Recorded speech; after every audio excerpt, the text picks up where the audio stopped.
should be live. Right, let me put the chat window here. Menu and pinned at the end of the stream. Okay, looks good.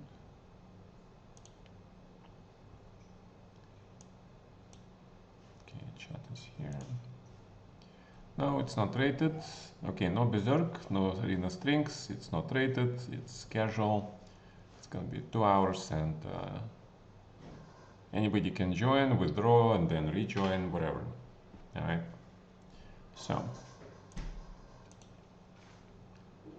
I'm gonna wait for the people to come. The link to the tournament is in the Twitch channel.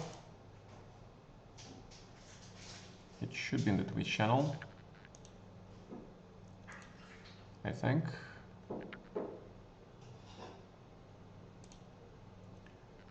All right, and we have the quote from Mikhail Tal. Later I began to succeed in decisive games, perhaps because I realized a very simple truth. Not only was I worried, but also my opponent. That is true. As part of the chess psychology.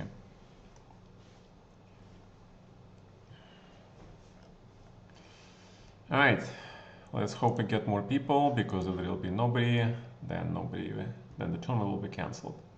Hello, Mr. Farocast. There is no, yeah, it's open to everybody, I guess.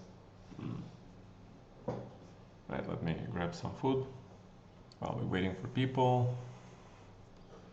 And I'm looking at the chat. Again, the tournament link is in the chat, pinned message, and also in the Twitch channel description, I guess.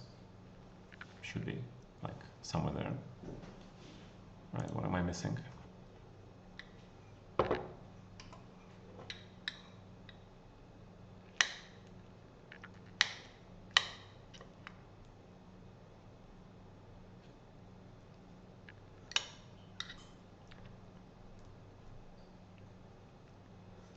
Okay.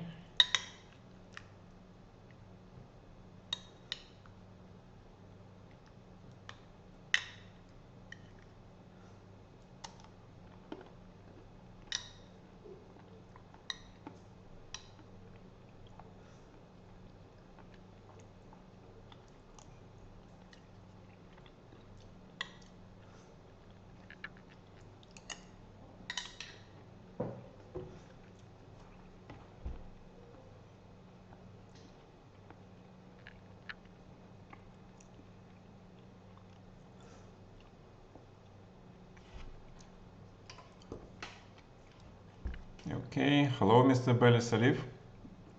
FFL? Stands whatever you want. Hi, Texas Pete, what's up? I saw you enter the tournament. By the way, how is your classical chess progress? I remember you mentioned last time you played some events, but what's your current elo and the USCF?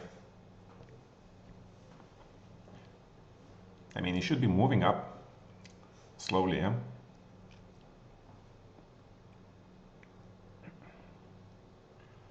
Yeah.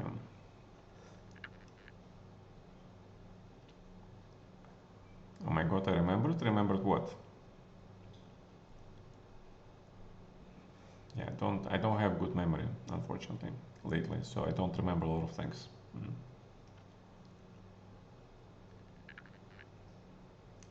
Well, I guess that was the question to Texas Pete, but okay, if you would like to readdress it to yourself, that's fine.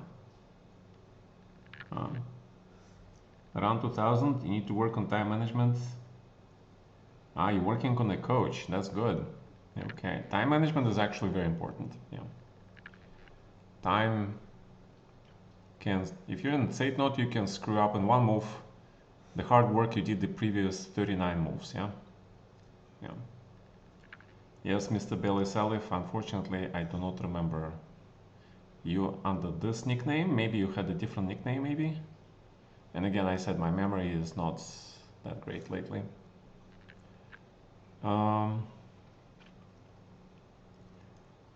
Okay.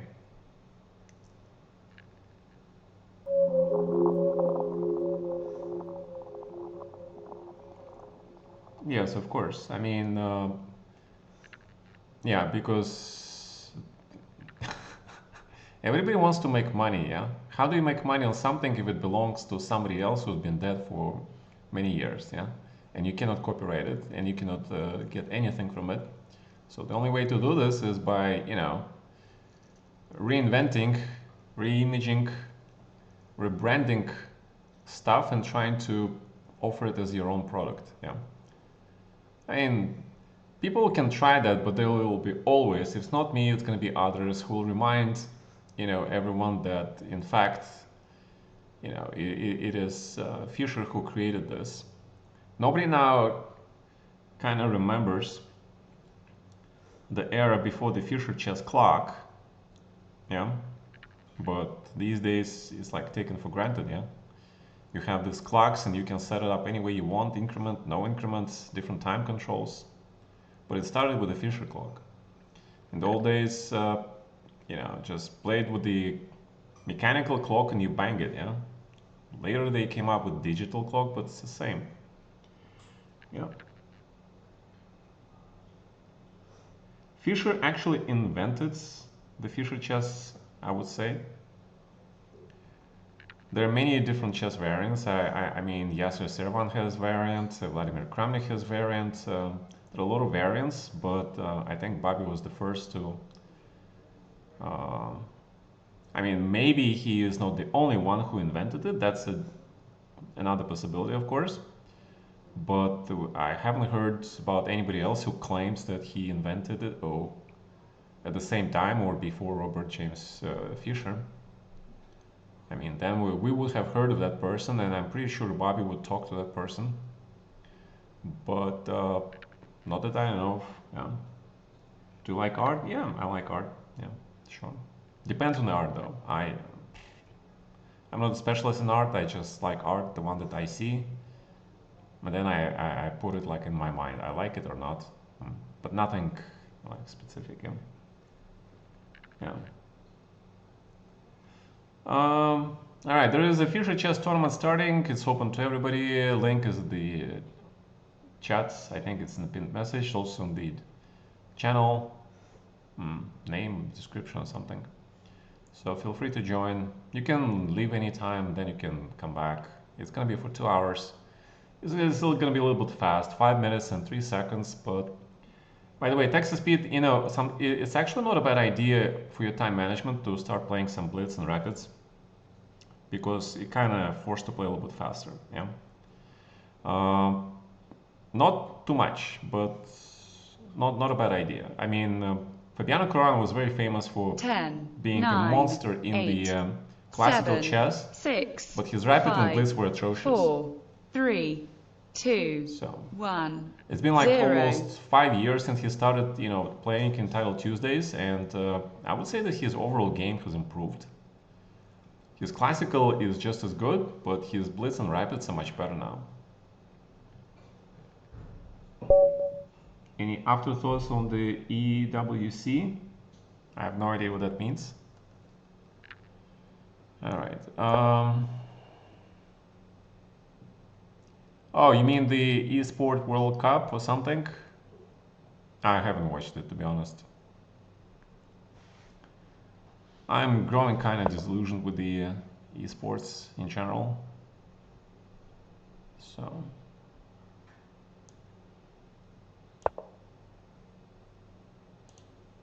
They have massive problems.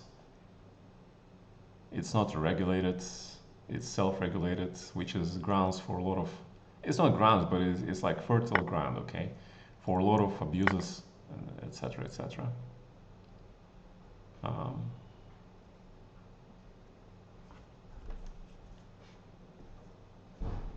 Yeah, I can't castle the queen side, but I feel like trading that bishop, opening a little bit of those squares is worth the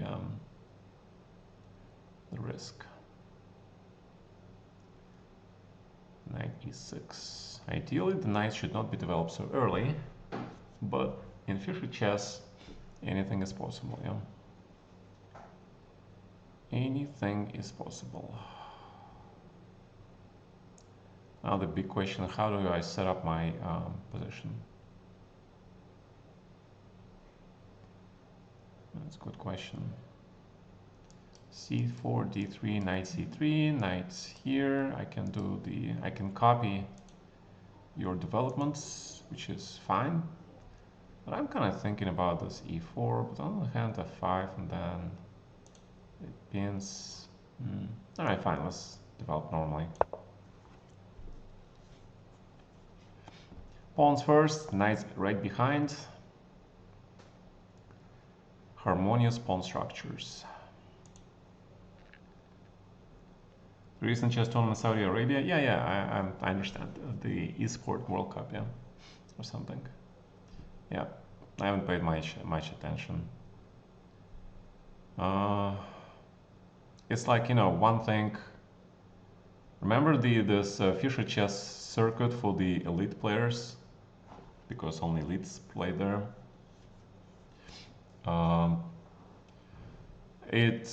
It kind of like was huge in the news, etc. But now that, you know, the India leg didn't happen, and I don't think it kind of took off the way they wanted it to be. But that's because, you know, if you cater to the elite, then the mainstream is gonna kind of resent it. And chess was always kind of democratic. Yeah, you could have anybody play it, students, older people, you know, teachers, professors, you know, workers, etc., etc. Yeah.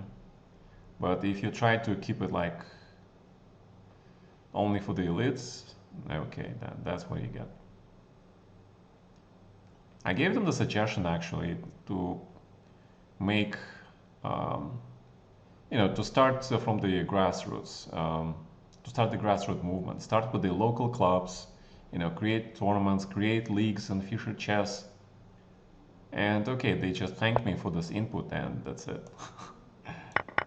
And I guess nothing came out of it. I mean, okay, whatever.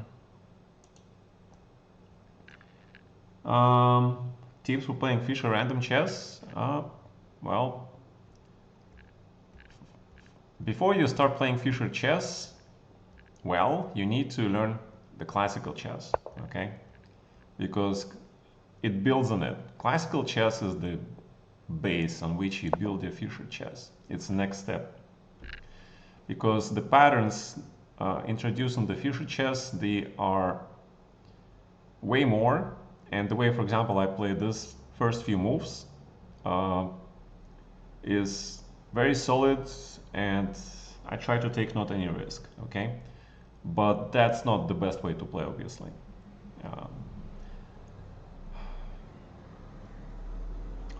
And there are a lot of more possibilities to play for black and for white in the starting position. And the thing is that the first moves are kind of critical. Because if you don't play with white correctly, your advantage of the first move is gone. And it could be, and black can take over on the first or second move actually and be better, which is impossible in classical chess. Yeah, that's the point I've been hammering like forever.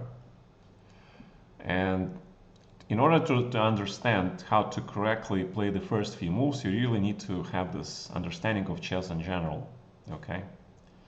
So first step to play Fischer chess well is to, you know, learn how the classical chess works. See, the knight's going here because I cannot remove this knight by playing e3. So that makes a lot of sense, yeah?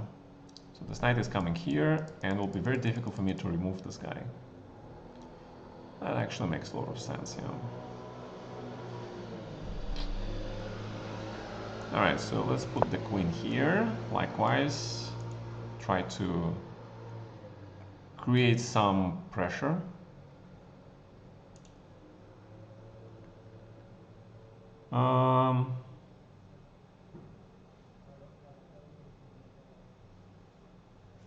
Well, there was a time when I actually promoted, you know, chess. I mean, promoted by talking about it, that chess should follow with the modern times and introduce and look and take a model of esports as part of the possibilities. Okay, but I didn't realize they would try to make it literally everything from esports into chess. Yeah. I mean, chess is obviously unique. I mean, esports is a modern trend. I mean, it has certain appeal. Yeah, it has certain good things, and one of them, of course, is the team play. Yeah, there is individual play, but there's also team play, and team play in chess is absolutely great. Absolutely great. Yeah, we love team play. But there are also a lot of things in e-chess, in esports, which you know, are not that great for not that I would say, how to say this correctly,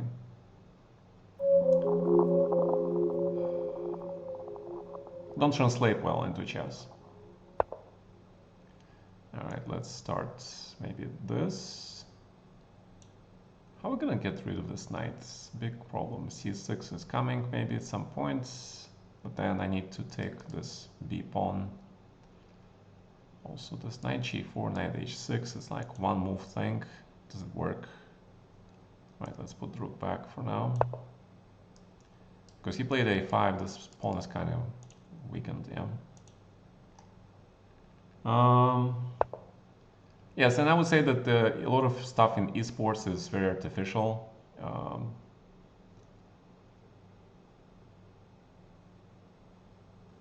c6, can I take this pawn? It will be eternal pin, yeah. Don't really like it, yeah. Right, so let's remove this knight. When I say artificial, they actually have a system which I don't find attractive. Like their pairing system is non-transparent at all. There have been huge grudges about that for as long as I remember, actually. And I had big problems. In chess, at least you know who your opponent is and based on what system. Yeah. In esports, that's not the case. All right, let's castle. No, we don't allow you to play e6, but you can play c6. Yeah, that's true.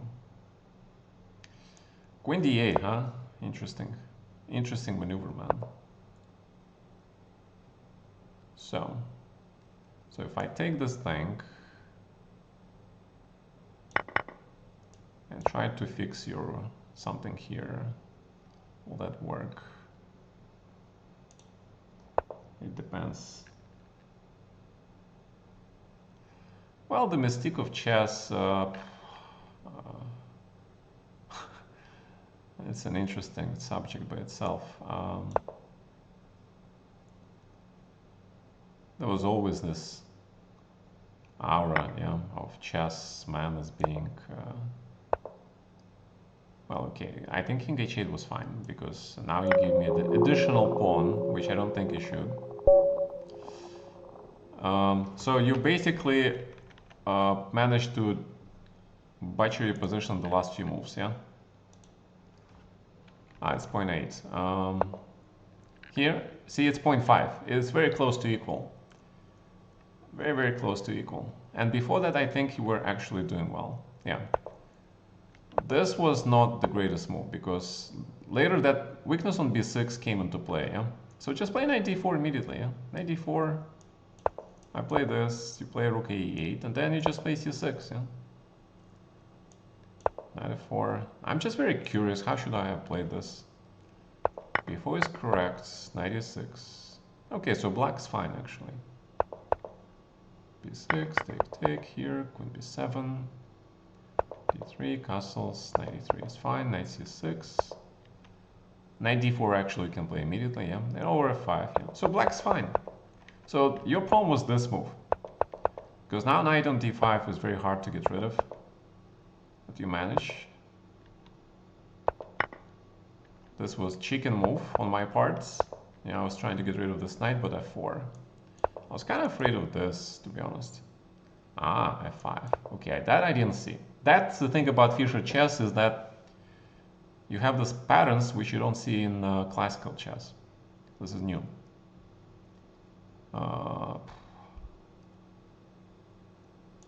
So let's follow it up. Here, here, here, here. Okay, it does look better for white, yeah?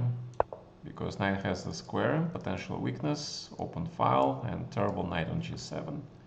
So advantage white, yeah. And if you take here, then it's knight f4, and for some reason white is better because of this thing coming, yeah, g4 is a huge threat. And if you play this, take on f5, king h8, and queen c1. A little bit better for whites. Okay, unpleasant advantage for white, yeah. But you still have something. All right.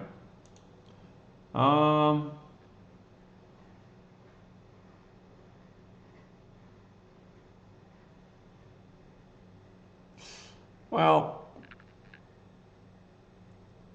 I wouldn't call them AH people. They're called now influencers, yes. And it's a business, man. It's a business. Chess is now a big business.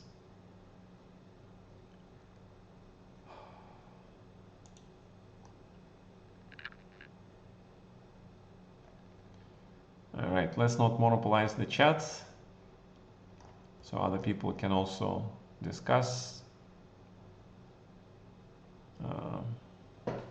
Let me grab a bite of this yogurt and fruit thing. My wife came.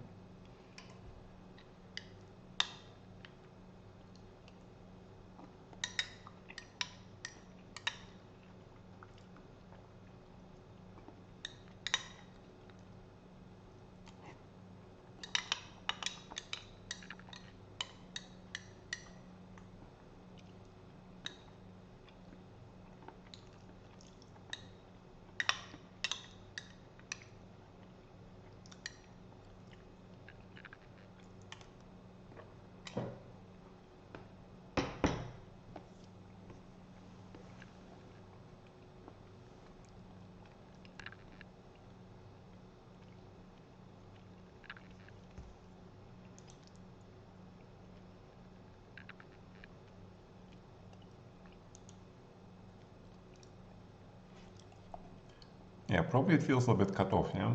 So let me see if I can move it a little bit. How do I move this thing? Nope.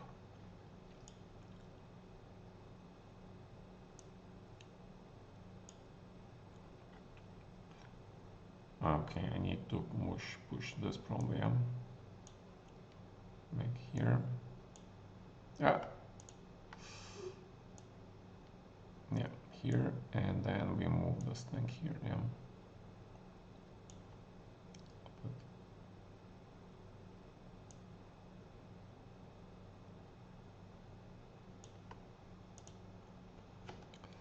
All right, that should be a little bit better. Oh, I'm sorry. I am sorry. I was moving, I didn't realize. Hello, Mr. Dashunin.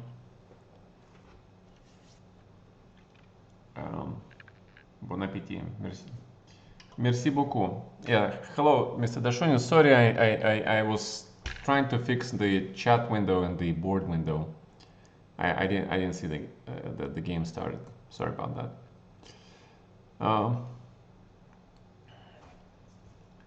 So okay.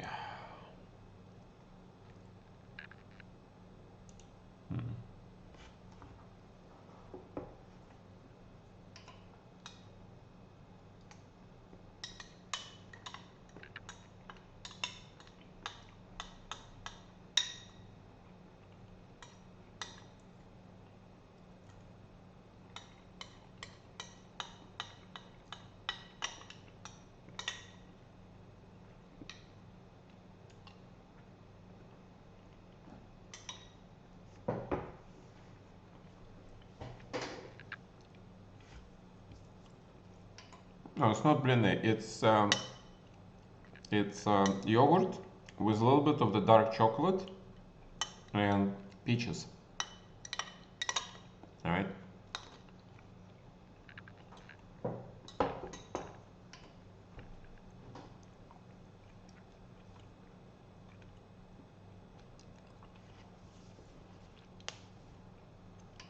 I absolutely love bliny though, for sure.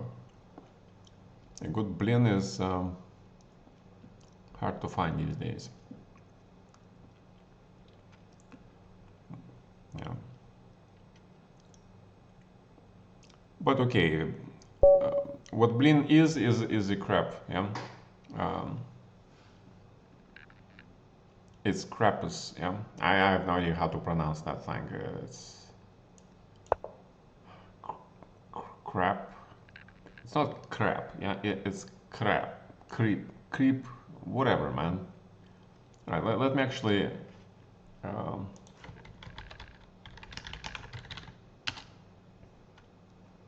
Crepe. Crepe. Creep. Okay, fine. That's how you do it. That is how you do it. Okay, got it. Wait a minute. Okay, so basically you can castle on the very first move, yeah? So it's ready. So we need to get those knights out of the gutter.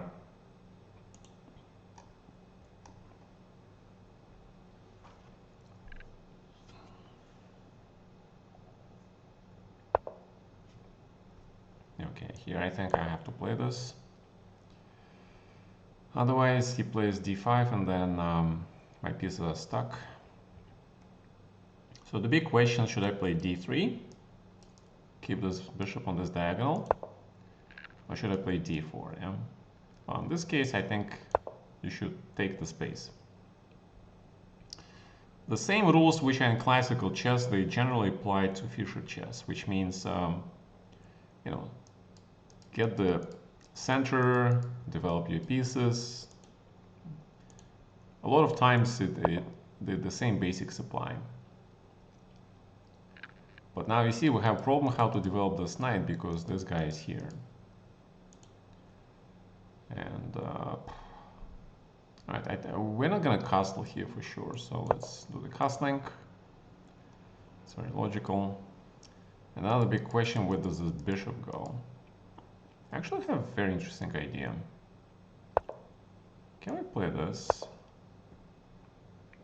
Because normally, you know, bishop doesn't belong here, but here we have very concrete threat.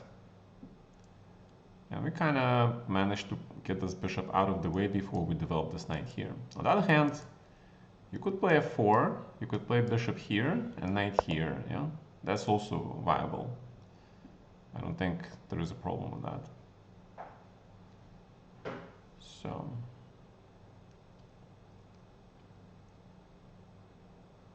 but where will this knight go? But if he takes, take, knight a4, then my pawn is hanging, yeah? Yeah, this kind of will be a problem, that's true. Also knight a4 is potentially coming. So maybe bishop a5 was not that great. Okay, I thought it was interesting, but maybe not great, yeah?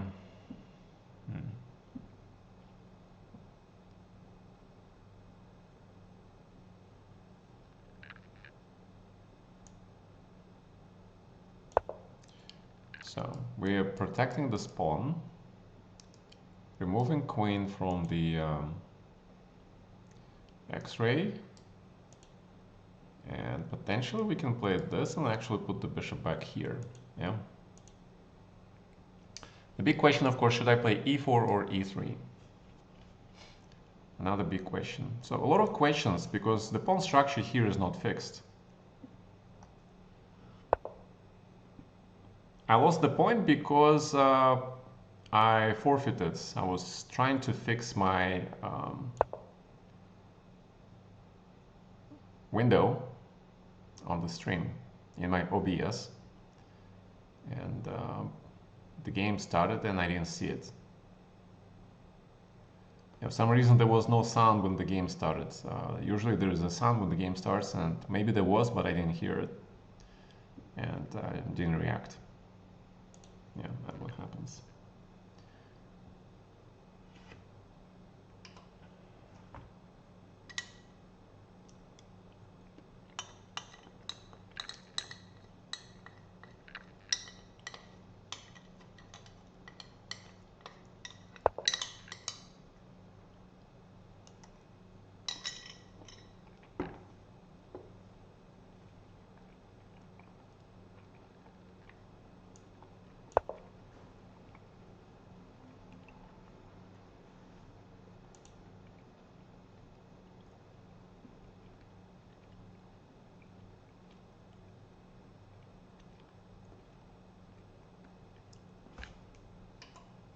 So, what is this position, yeah?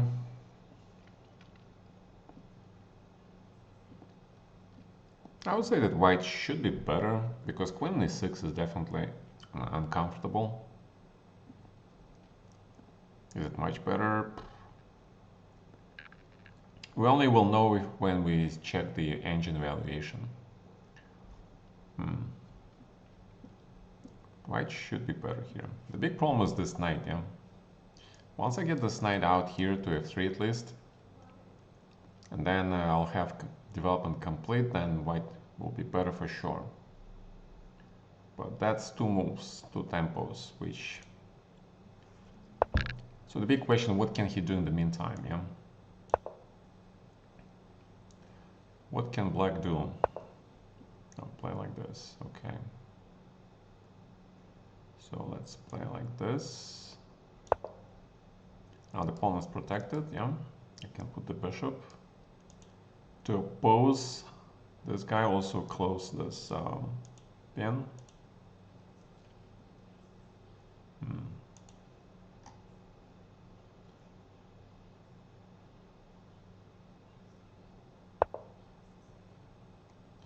Okay, interesting decision. So I have now another dilemma. Should I play c5 and try to close the position? And then later on try to get to this pawn? Or should I take it and then try to use the c file to my advantage? That seems to be very sensible to me. Both moves, they have advantages and disadvantages. But okay, I like c5 to be honest. I like to keep the position closed, and because, you know, I have more space maneuvering for my pieces, and black is clearly on defending side. And remember guys, I told you about the rule. If you are on defensive side, you have less space, you kind of need to start trading pieces, okay? So the other pieces, they get more room to breathe. And I think that rule is pretty much universal and still stands in Fischer chess. Not sure about you trading, to be honest, because not sure about you trading pieces. It's correct.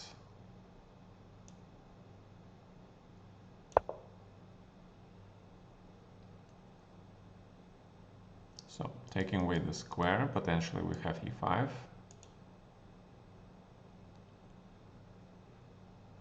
And black needs to do something, yeah.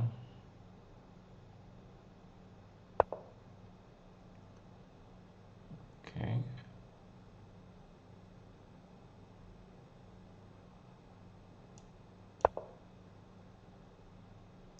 Pinning for winning, but also improving the queen's position.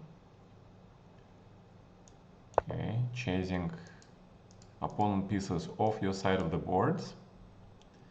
This knight is in my space. But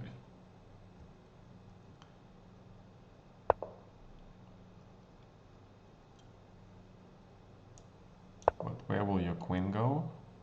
Because you just took the only place for retreat from your queen.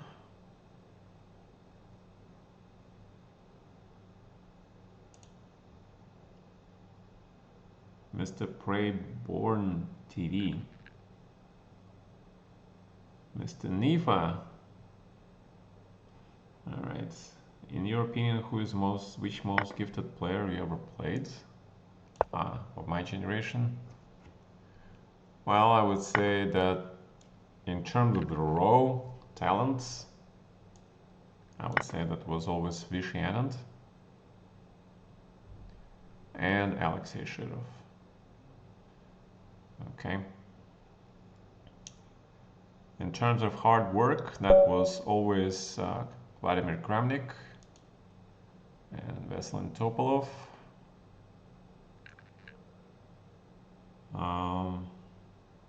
And then of course once Magnus got good, you know, he became better than everybody else.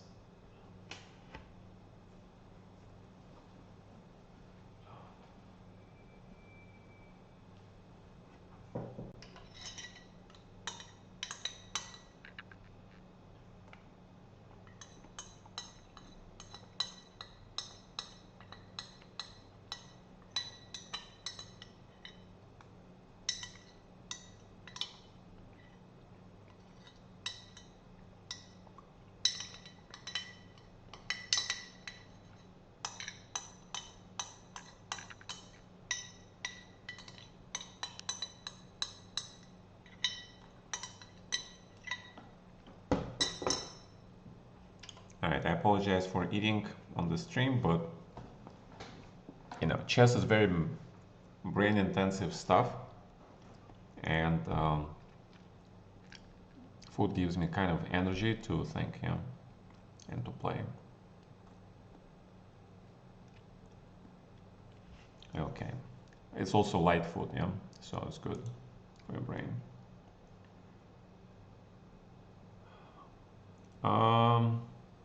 What do you mean you took entire center? You gave me entire center, yeah. Also, you're not supposed to put your queen in front of your pieces. It is very vulnerable to attack by minor pieces, okay? Okay, e4, e5. Classical chess stands true. Yeah. The bishops I like in classical chess. The difference is the king, queen, and rook are not. On the other hand, this king is already kind of castled, yeah? And queens in the corners are actually the worst pieces. And you always ask yourself a question, how do I develop that piece? It's a good question. So, looks like an Italian game. I concur. I concur. Yep. Absolutely. Yep, and trades, okay. And I probably will agree to this trades. I'll take first, but I don't want to develop him a piece, yeah? I don't want to develop his pieces.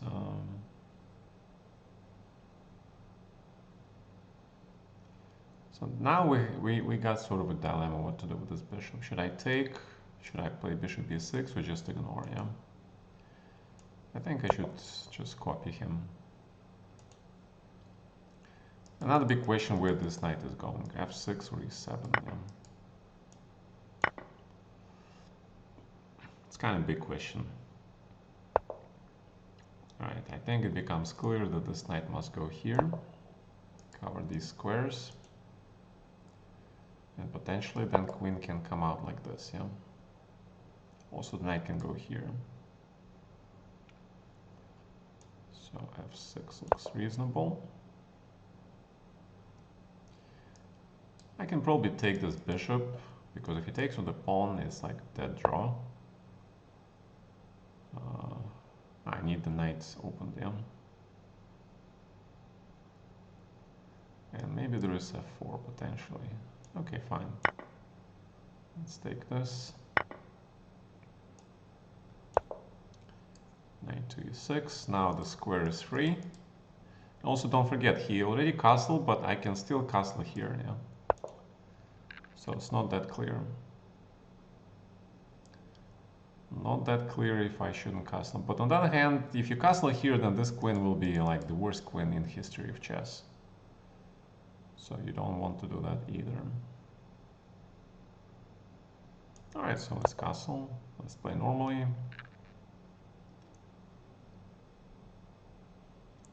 We'll have to do something about this knight, ideally. For now, we play very safe, protect everything.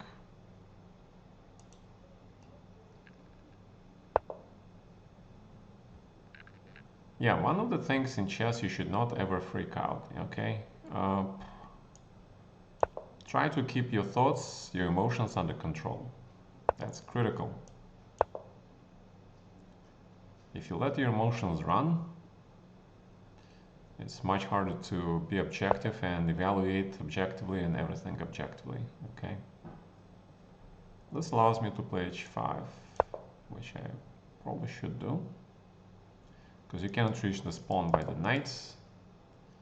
Then I need to trade this guy. Because remember I said this knight was too good, so let's trade him.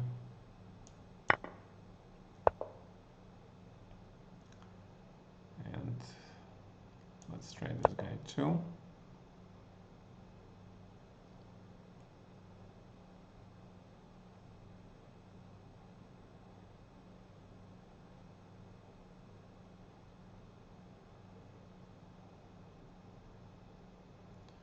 White is playing very, very solidly.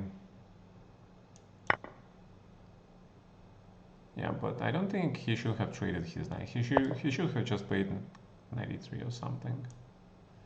Alright, let's start slowly to improve our pawn structure, because we actually have possibility of a break at some point, so that's good to have. So let's move finally the queen, potentially. We have some aggressive intentions. Also can go for the break here. Yeah, if we played b5, he might attack this thing, but okay, I think b5, b4 is actually reasonable. Because we're stronger on the queen side here.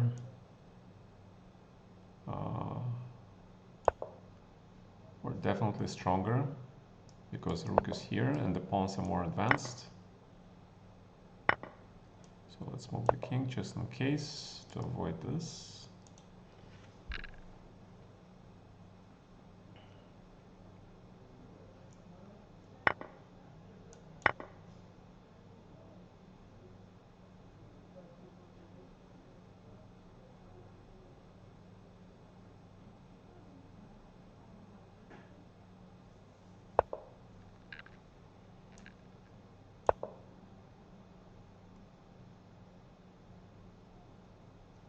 And now the big question, should we play b3 or a3? Yes.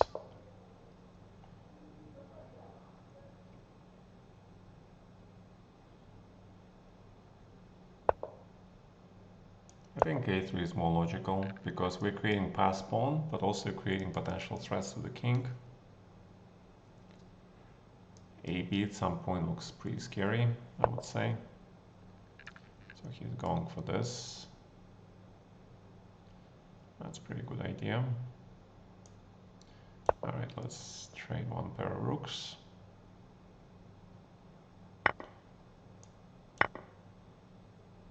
The rook can still take part in the attack. So that looks fine.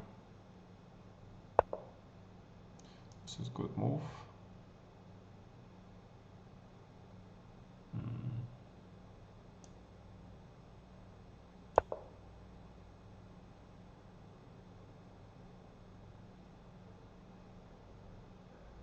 Let's see how white reacts to this.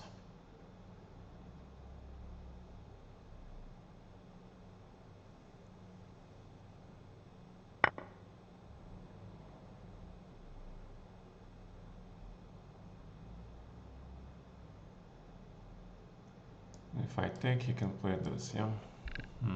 Queen c3, check, and then queen c1 maybe.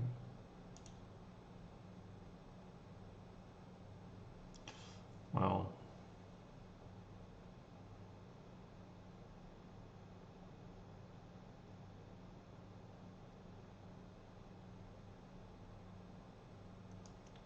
d4, take, queen a3 strong, yeah.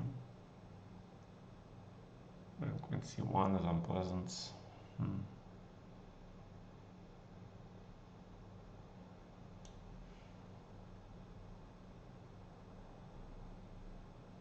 Yeah, it's not so simple. Not so simple. I expected queen c5, to be honest.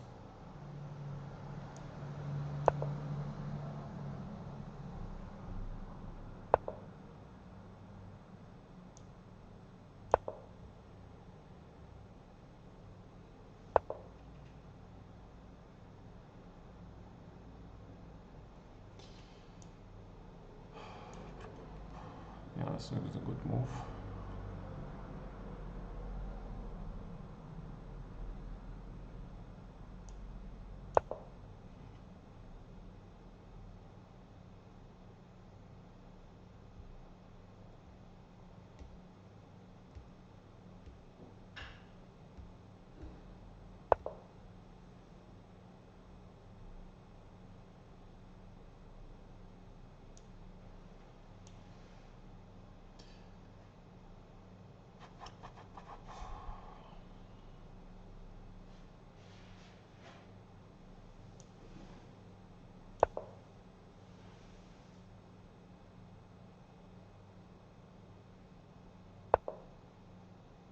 Taking c1 is pretty strange move. Okay. Why not?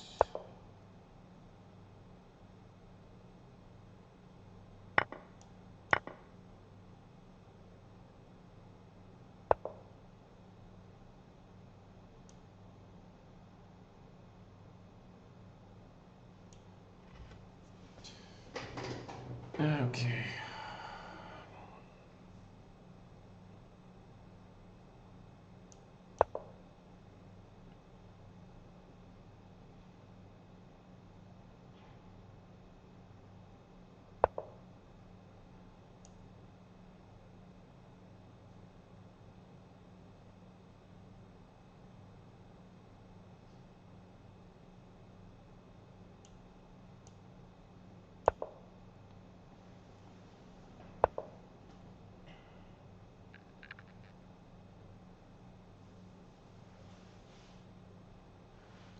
It's actually very dangerous for me to play for a win here.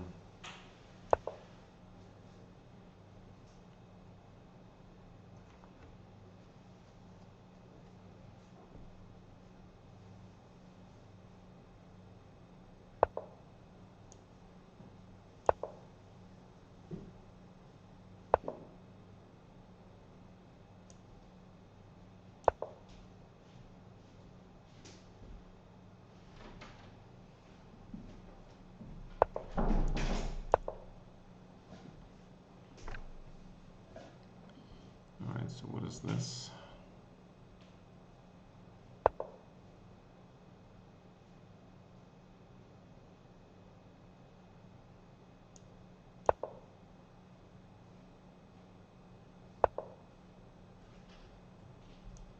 If I take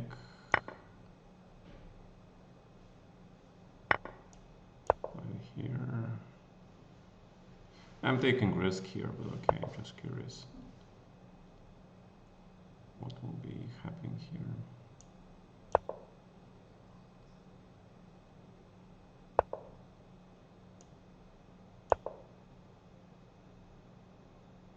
Yeah, he's right.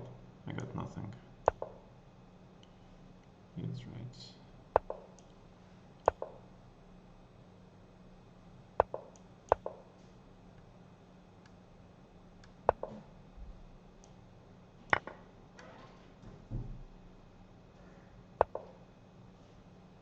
Check. It's pretty weird check. Okay. Check was wrong. Why not king b2 immediately? Why would you give my king access to the square? My king was on a4 was terrible.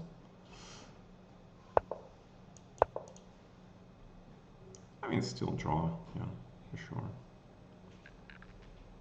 Maybe it's still draw.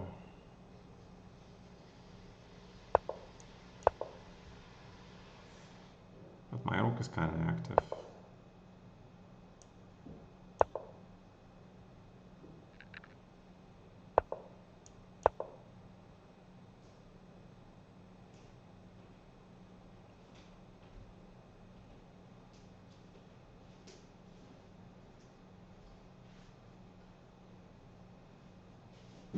And you guys know how grandmasters absolutely love to play this position out, yeah? So, I'm trying to get him to the Duke's flank. I think I'm slowly succeeding. Because now I can attack this pawn from this side. Yeah.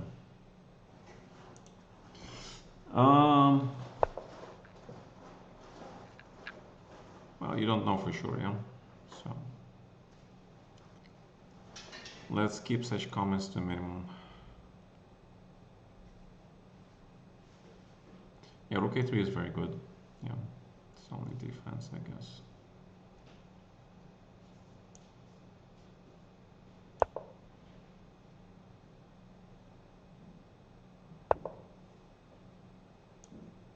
Besides, in my events, people can use ancients. You guys know that, yeah. As long as for the learning experience, you can do it. I don't police this stuff.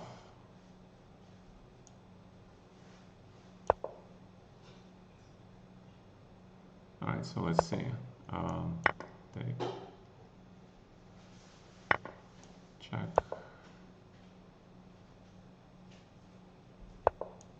take.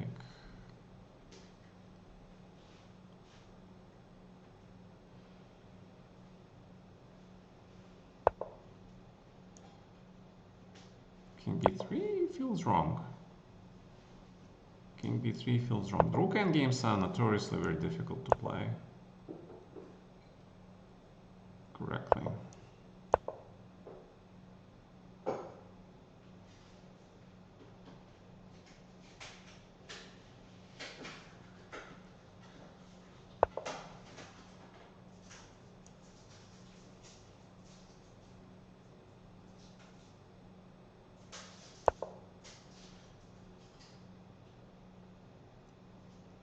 He's doing a good job though. Yeah. He managed to bring his king here. So that's looks like a dead draw. Yeah. Yeah.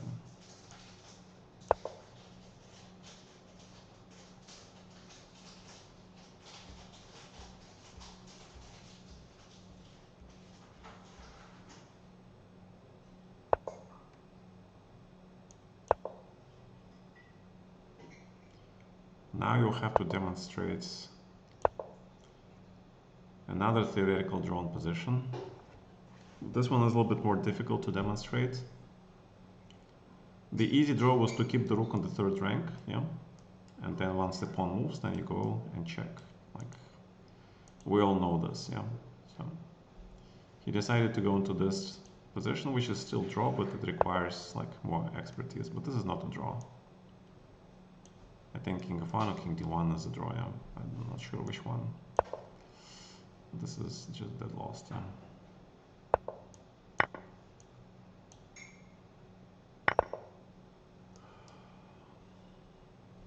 All right. Instructive game, I guess.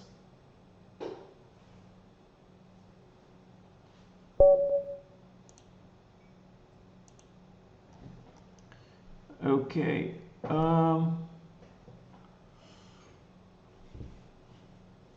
Mr. Dr. Drunkenstein Real. Okay.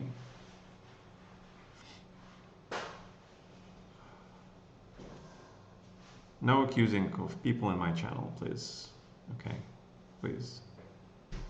That's your first and only warning, okay?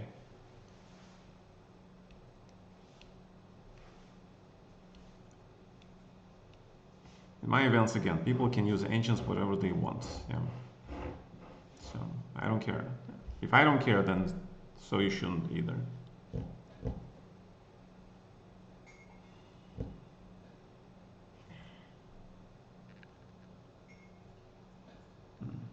I would say the game was pretty interesting from the strategic point of view, how we traded pieces, the pawn structures, yeah, the double pawns on the c file. Then we had this attack on the queen side. I'm pretty sure at some point I was better, but he defended well and it was a draw. So, curious.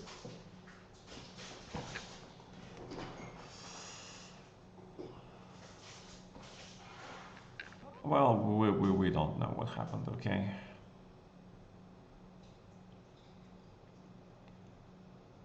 Okay, good. You can talk all you want in the other chats, events, okay, but not in my events, okay?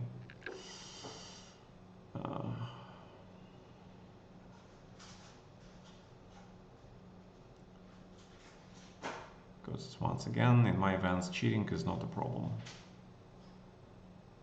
If cheating is not a problem, then it's not cheating, okay?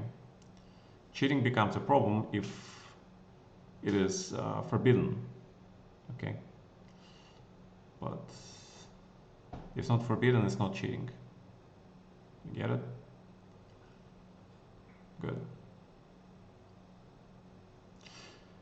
Alrighty, so what's going on?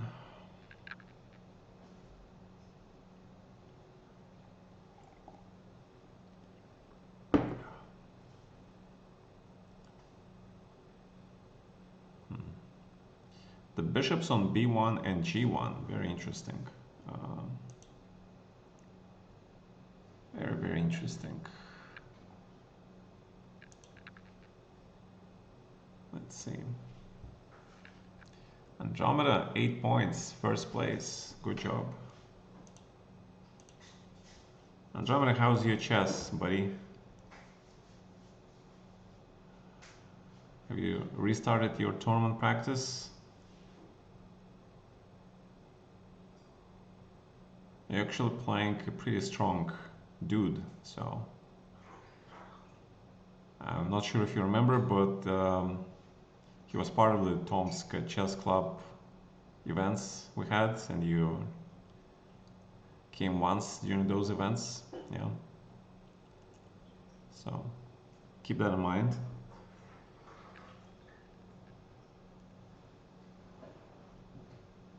It doesn't matter.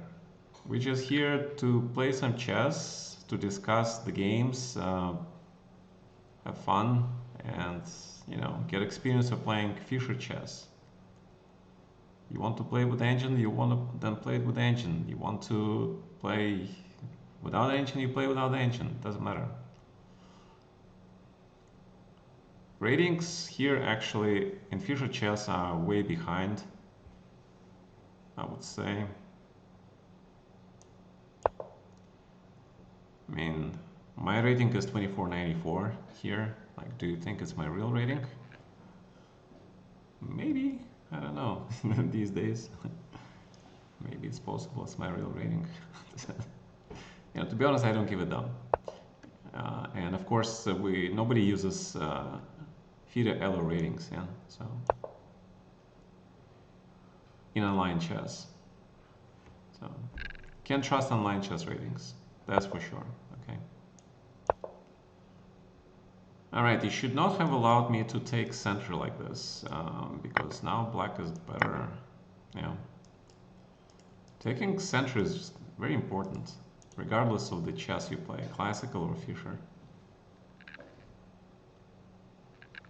Because it makes the task of developing pieces much easier for the side that has spatial advantage. One of the problems in Fischer chess is how to develop your minor pieces, yeah, together with the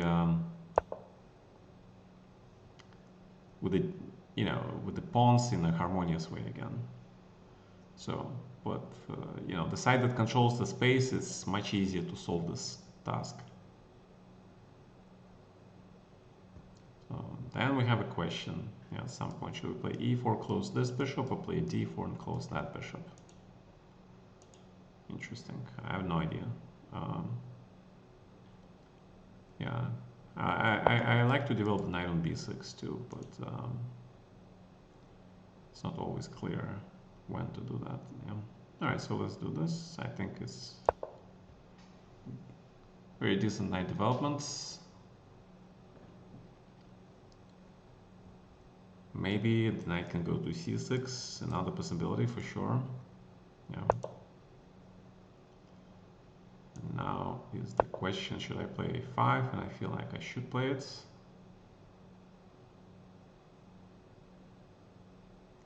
I was debating whether to play this on previous move or here.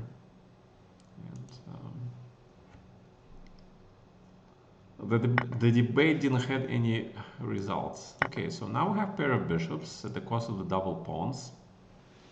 But in this case, I don't think it's very easy for you to use these double pawns. At the same time, this bishop kind of was very important, in my humble opinion. But yes, the position is semi-closed and your knights have some squares, potential squares. Potentially, your knights have the spots for sure.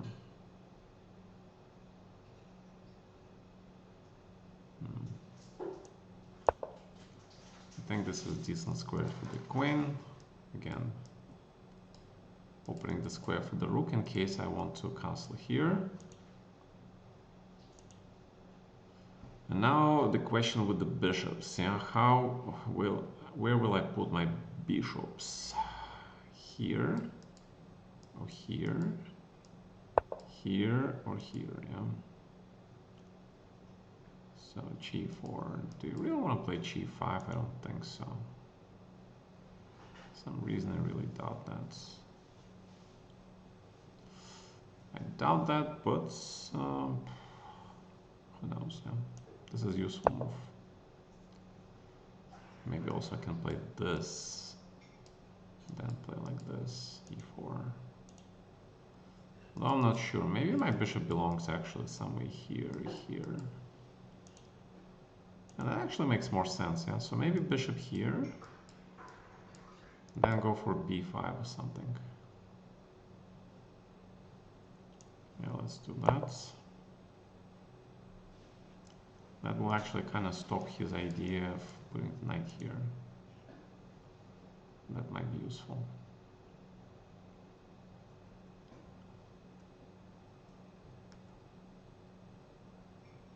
Also, I can probably play b5 and a4, a3 because this extra pawn is probably not that relevant.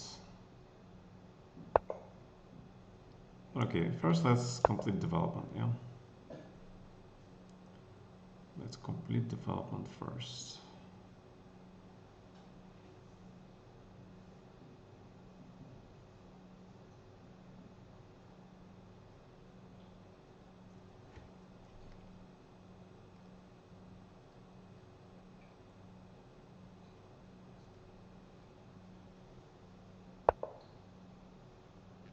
Queen to g1.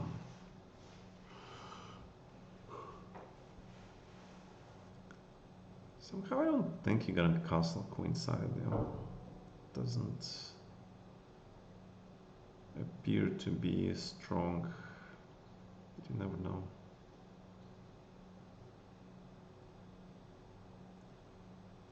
You never know. And bishop d7 runs into 93.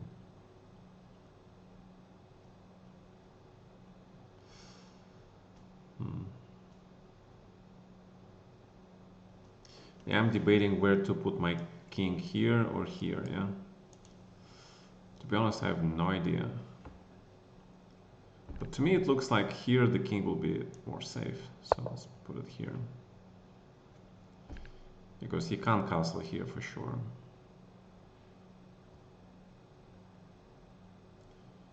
He cannot castle there. 92.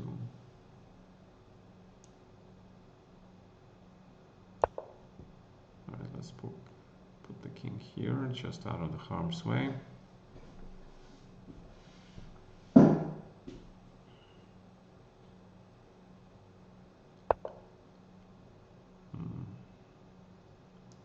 93. So where are you going? I'm going here. Are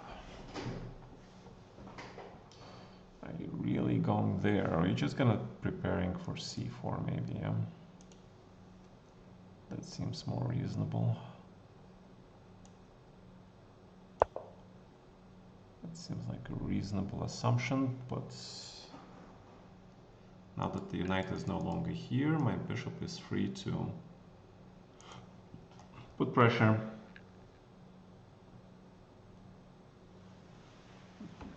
To make the castle, you have to click your king on the rook. And you end up in the same position as in classical chess. Okay, so to castle, you have to click your king, and then you click it on the rook. Okay, or this rook. And that is automatically castle.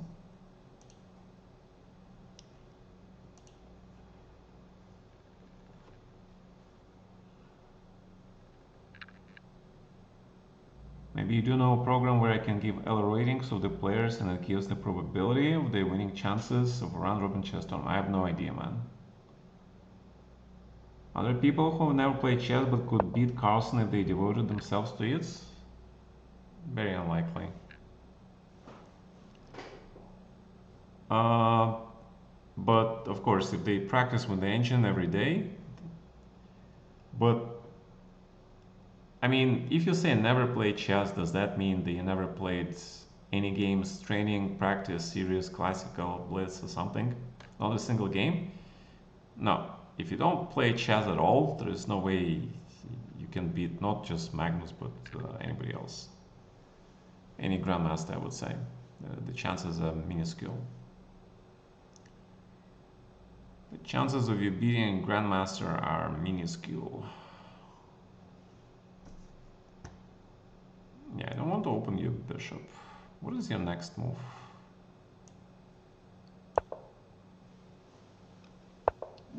Ah, you avoid the pin, yeah, okay. So that was your idea.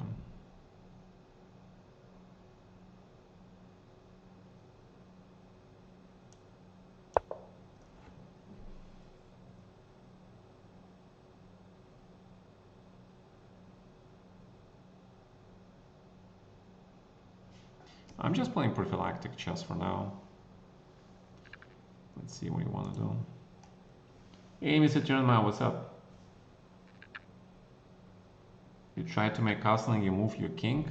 Yeah, okay, but you need to click on the rook with your king. Okay, if you just move your king, it's not gonna happen. The king will move, yes. That's true. Yeah, the king will move and you're not gonna be happy with the result, yeah, for sure. So this d4 is a problem. Yeah, I can play this, yeah. So then we kind of dance back. Do you speak French? Well, no.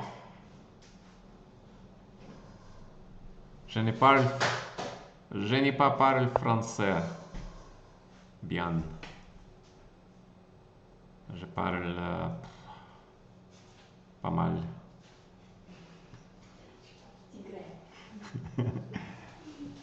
Even though they're geniuses, you need to have the practice of actually playing a chess game, man. You can't do without it, even if you're a genius. Alright.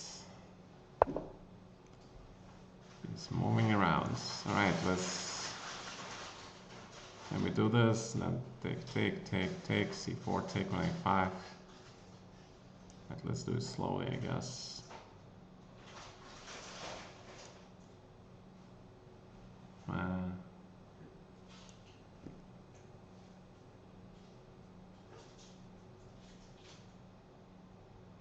Fine, let's go. I don't like this move because I don't like opening your rook, and you know, I'm getting rid of your weakness actually, so I'm helping him. Oh, he plays like this. Okay, that's very interesting. Fine.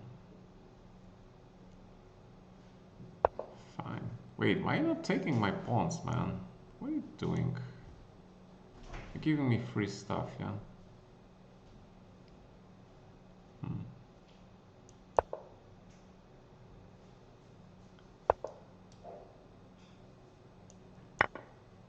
Fine.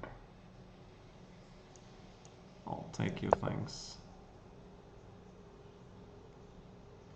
I don't want to take your things, but if you insist, I'll have no choice, yeah, in the matter.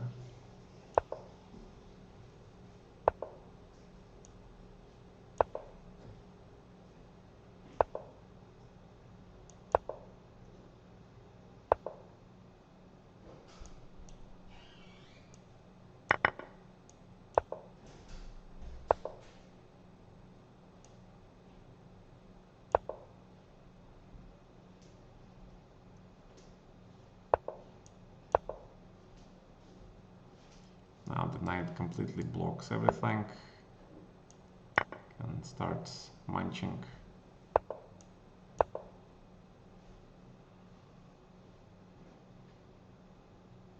You gave me too much, man. At some point, you know, you can maneuver for sure, but at some point you need to calculate some tactics and actually, you know, not be scared of taking stuff, okay? Not every pawn is poisoned.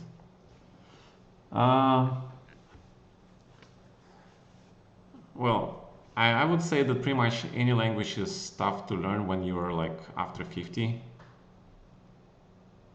But French is, I guess, among more difficult ones to learn, for sure.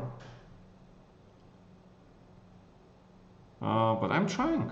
I'm trying. I love the sound of the language, of course. Everybody does, yeah. But no.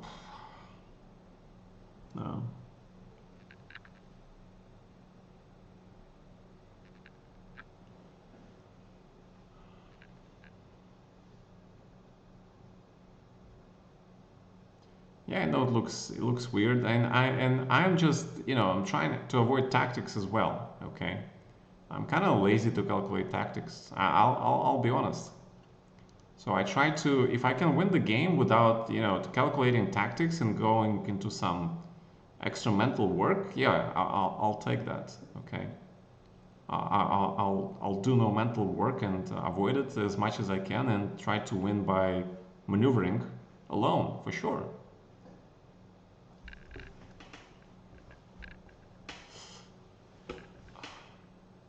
But I can kind of allow this small privilege because I have a certain understanding of the game and experience which allows me to do that.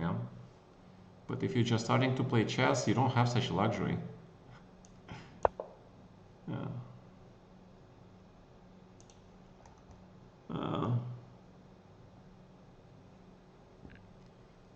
Well, okay.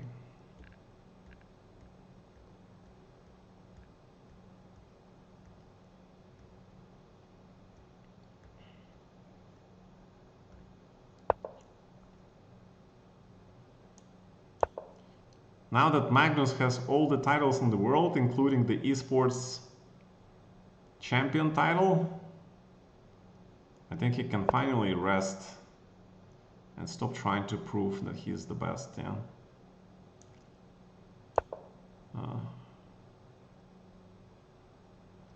He has every single title now, including the esports, which is unlikely to be happening ever again, I would say. But, Mr. Belisa, do you notice this thing hanging? In Fischer Chess, it's pretty common that your h2, h7 pawns are hanging with the bishops striking it from very far away. Okay, so you should pay attention. That's one of the things about Fischer Chess.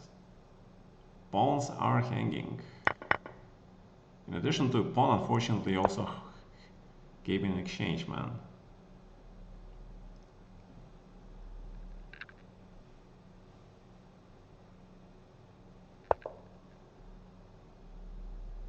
Alrighty, so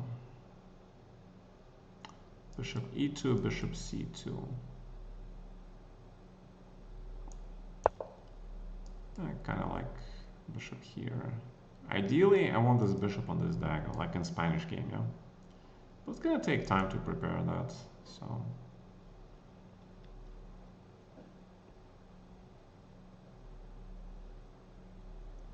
Because bishop on e2 doesn't do much. But here, protects the pawn, protects the knights. Potentially can put him here again, yeah. So I like this bishop here.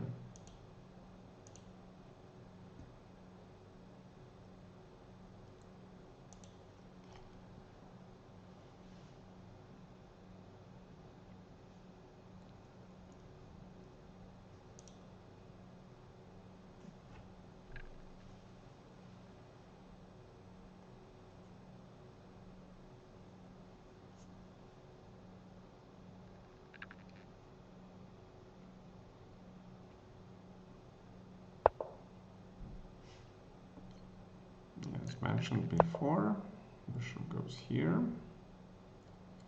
So as originally I was thinking about moving the queen and castling here. But now that we're looking at this position, I can also castle here, yeah, if I want to. So let's see if this d5 serious or not.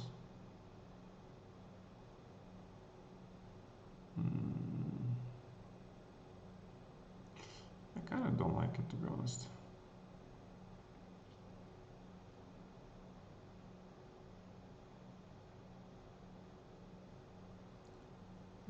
pawns, open king. Some pawn breaks, which I'm not that comfortable with. I mean, white is completely okay, obviously, but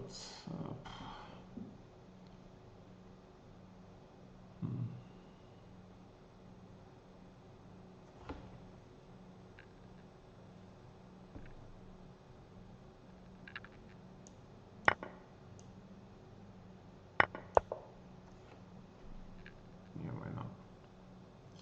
Why not?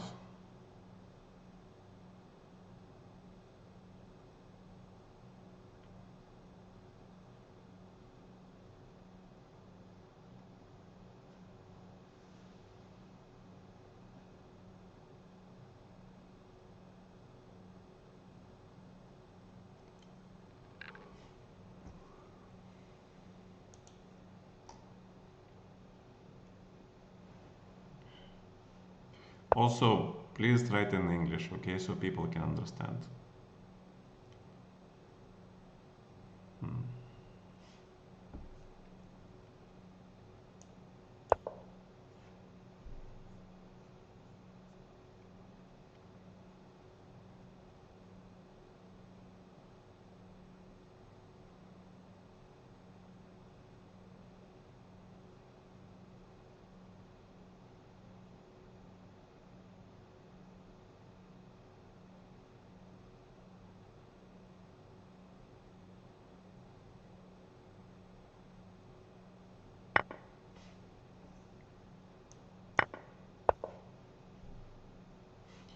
Right, okay, so let's go. Finally, we are ready for this pawn move.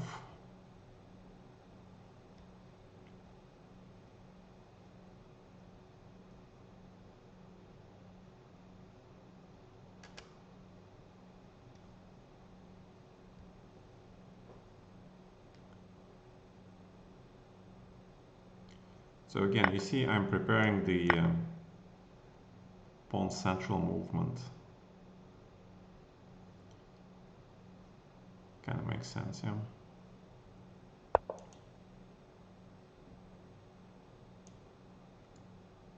There's some d5, maybe d5, yeah.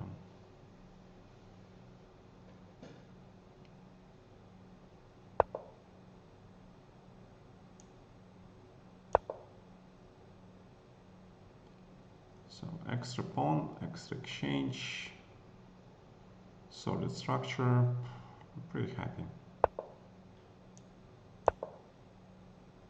Of course, always remove the king from danger.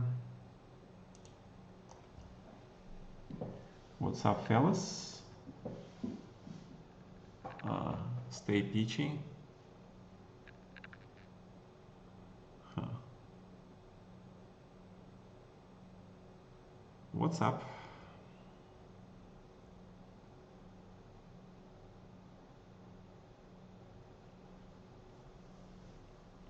I don't remember, somebody said once that what went up must go down at some point.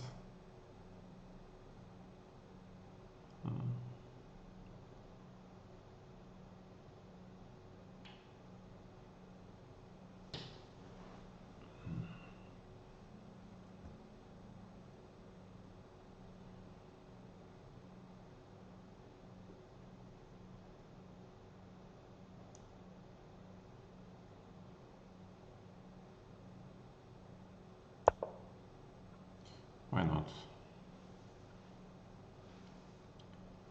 Why the heck not?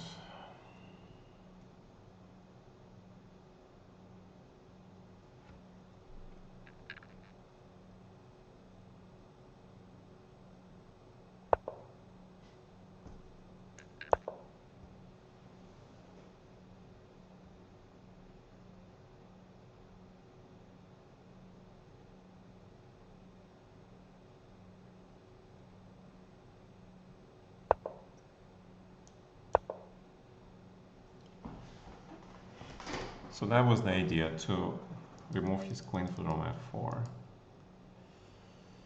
That was the idea.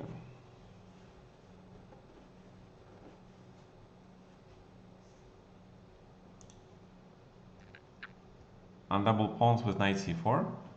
Yeah, it's possible, but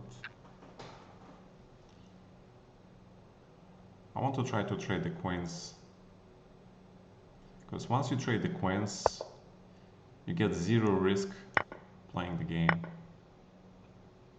With the queens on board, you still have pretty big chance of blundering something. But with the queens off, it's like autopilot now. Yeah. Minimizing the danger. Remember how I said about Tigran Petrosian being my huge influence on chess? That's true to this day. Minimizing danger, called prophylaxis.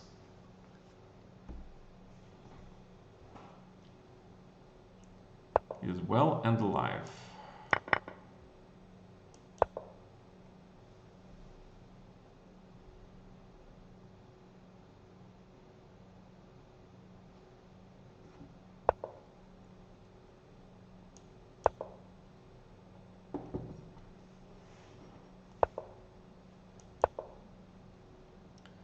H4 was obviously immediately winning, but okay.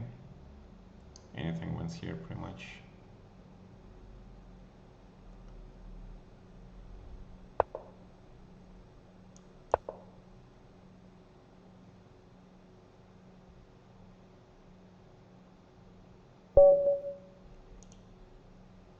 All right.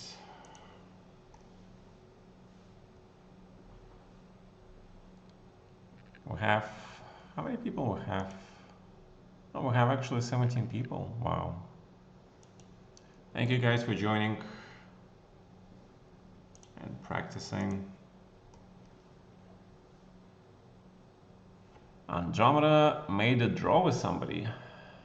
Okay. When? Well, I would say another game where my, not another game, but this was a game where my opponent blundered in the opening and pretty much obtained lost position after blundering that pawn on a7 and exchange.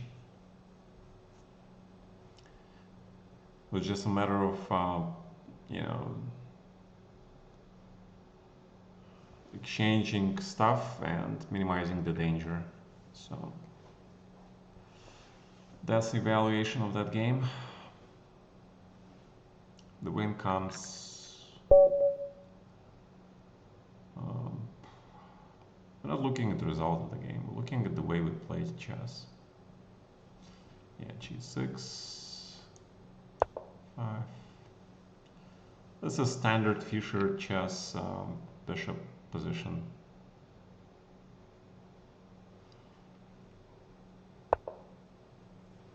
All right, fine, let's have fun.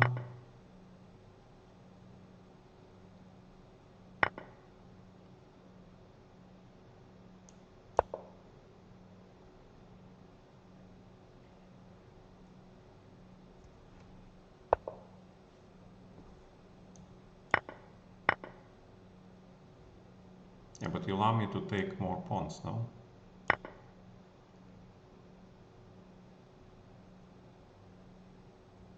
The rook was not going anywhere. You should have taken the bishop.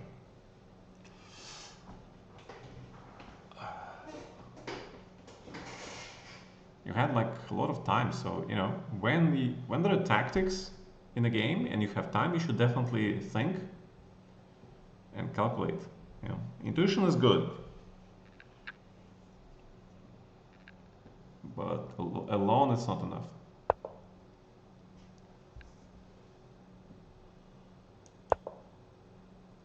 Prophylaxis, also closing the bishop.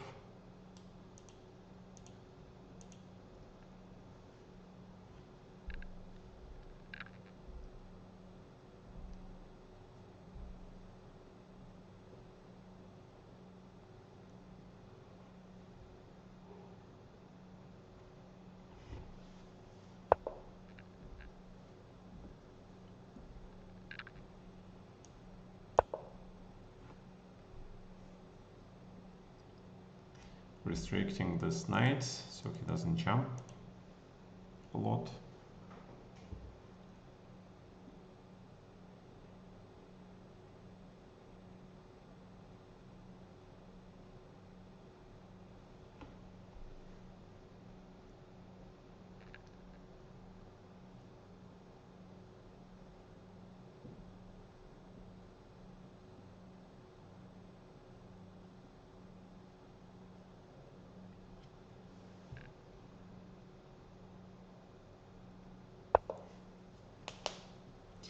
Rook f3.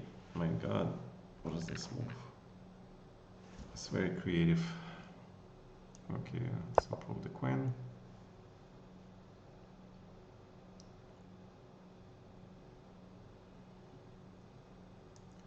A file. Queen here.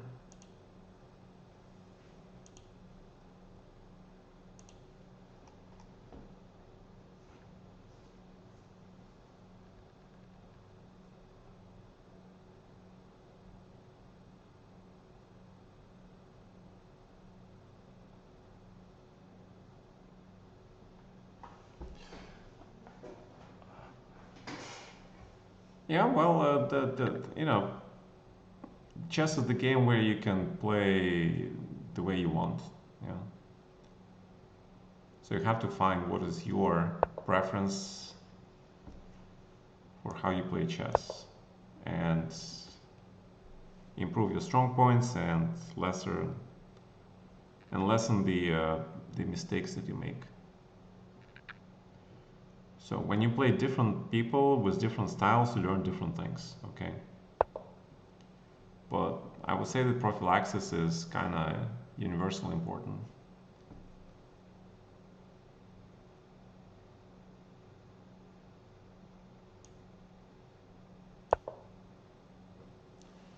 Prophylaxis is universal. That's kind of important.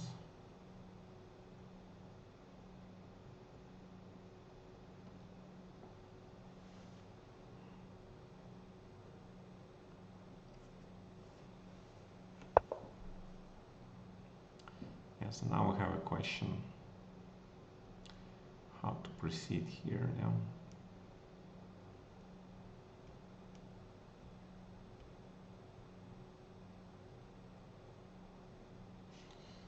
Well, say play slowly, play like this, protect this pawn. The king maybe castles, so maybe goes to f7, I don't know. Also now the rook is here and he doesn't have e3, g5 comes into picture, yeah, to open the either this file, or if he takes, then take with the bishop and then f4, open that file. Both look pretty decent alternatives to me.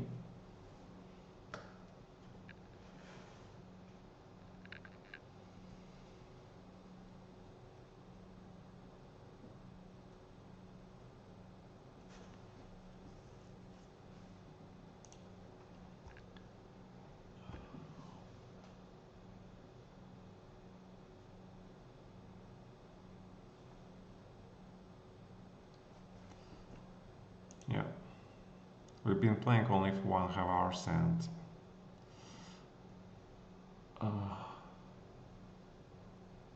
my brain is getting tired. Can't do a lot of things these days without feeling the effect. Knight c1 is definitely should not be good.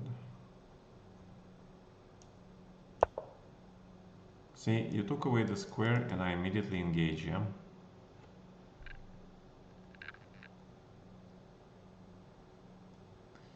I immediately engage.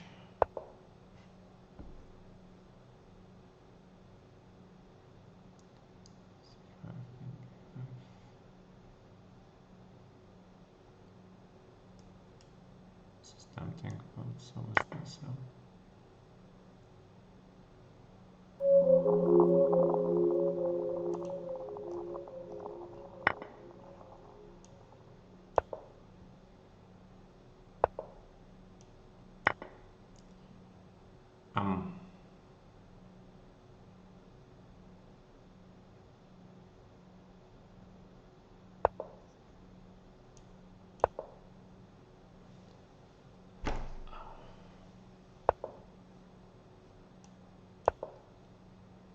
Okay, finish the developments.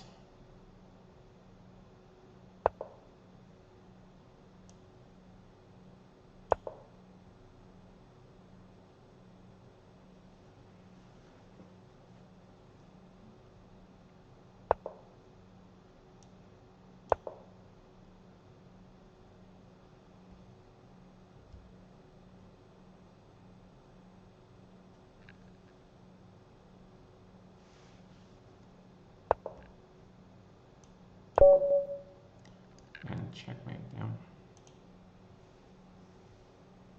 All right. Yeah, his rook on the third was not effective, let's put it this way. Yeah, white should have probably played e4, yeah, at some point, and tried to open the position a little bit more because his bishop was slightly better than mine.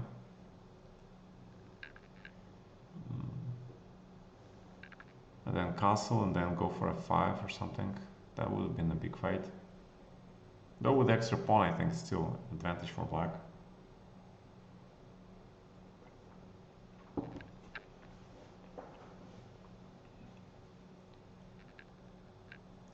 And we took over the Andromeda, who managed to lose to somebody. Texas Pete is on the third place. Our two veteran players. Oh, Andromeda is the first game for today for us.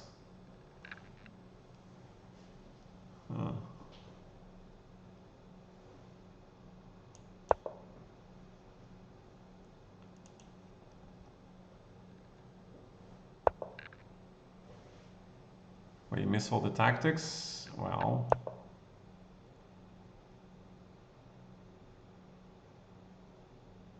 that means you need to practice tactics, yeah? This looks like call position suddenly, yeah? Kinda, in a weird way.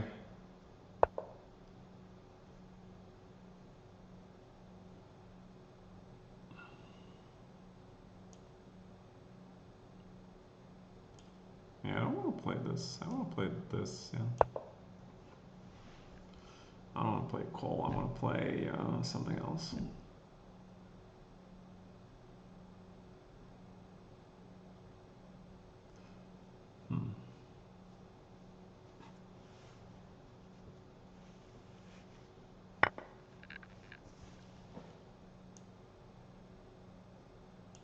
Okay, then it's hedgehog, I guess. Hedgehog is fine.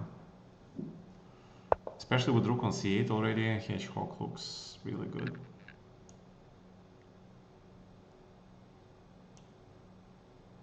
See, if I move the king here, oh, okay, but see, click on the rook, yeah? That's how it works.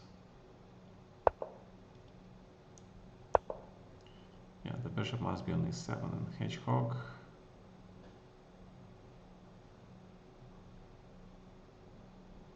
Okay, game is equal. This hedgehog should be equal. d5 is probably immediate draw, but I don't want to draw, yeah? We want to have a game. We want to have a game. So no exchanges. For no reason.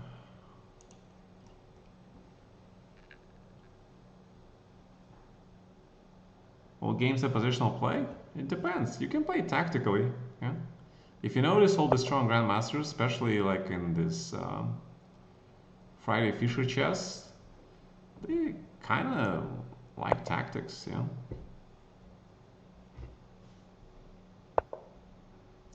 There's a lot of tactics. Alright, if you want to trade, that's fine. But it will be on my terms.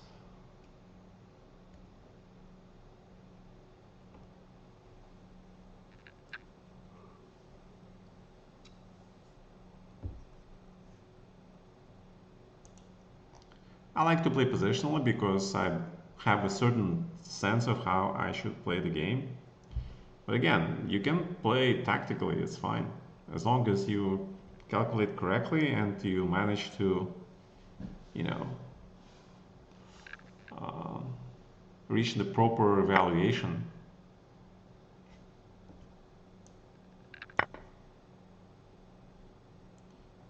Well, I suspect the next move is coming, will be...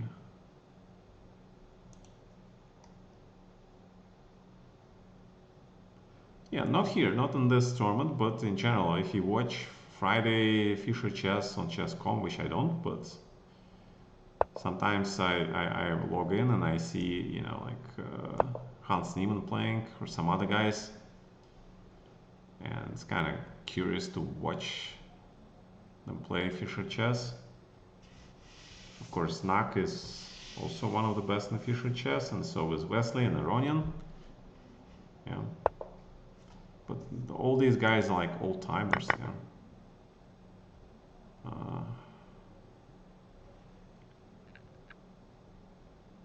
Where is the new blood?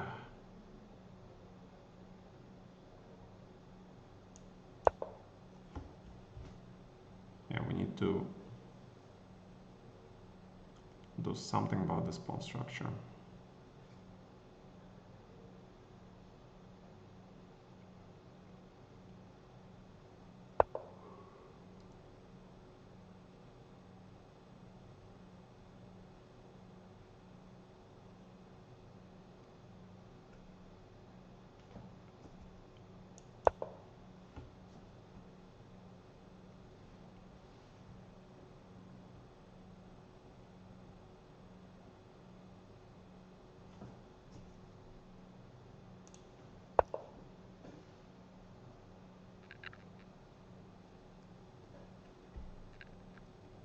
Well, I wouldn't call Arjun a kid anymore. I don't think he's a kid anymore. He's a young man.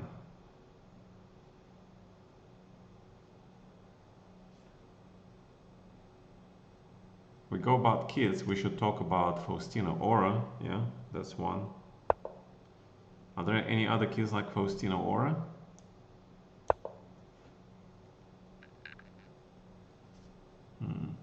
I'm not sure.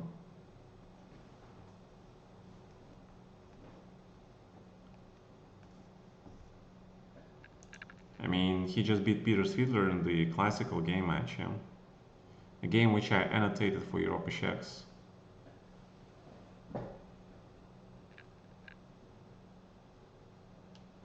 Yes, but Mr. Spring, the post-Magnus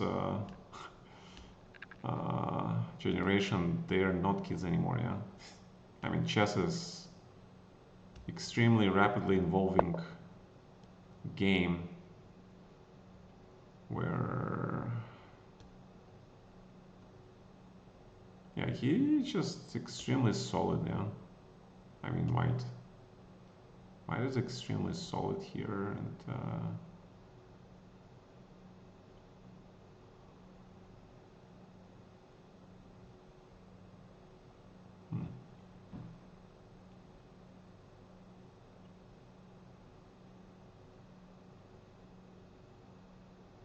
if I play 5 knight c2 knight b4 doesn't look very good for me. So probably I must play something like this.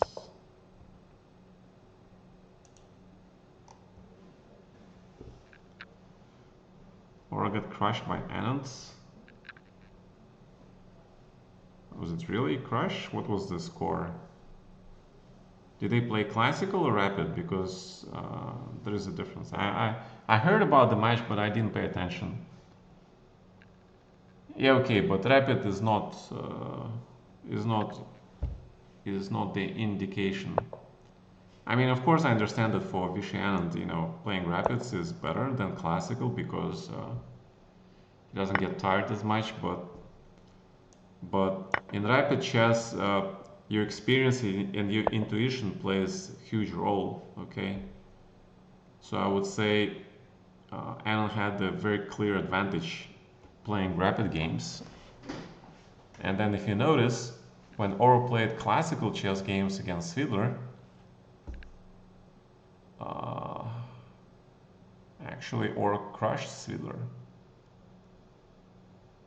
So, but again, it's just my opinion.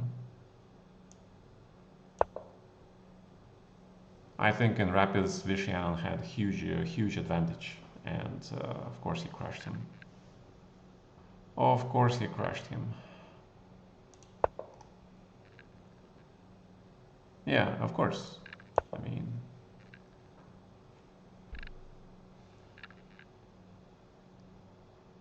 well, okay, 2-0 is not like the end of the world, yeah. That too.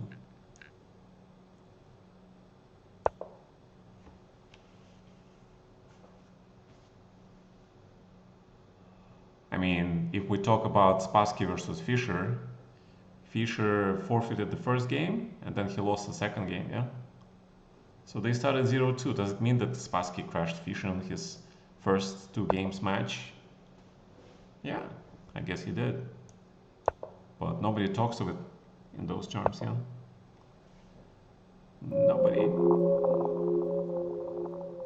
Nobody calls me chicken. Nobody.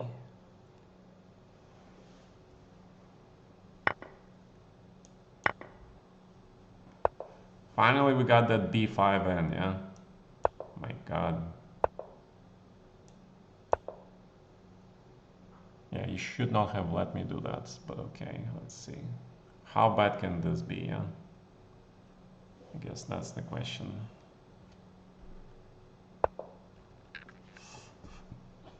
No, you should not. You should play rook c2 and fight for the open file, man. That's what you should do.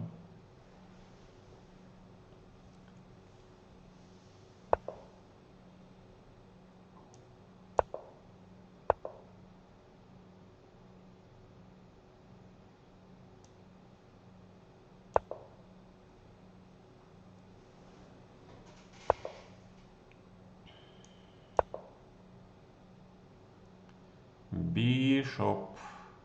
Hello.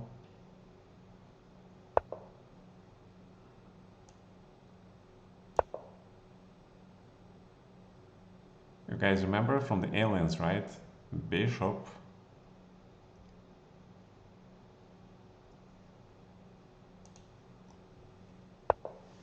Oh yeah, they're dogmos also, yes, of course.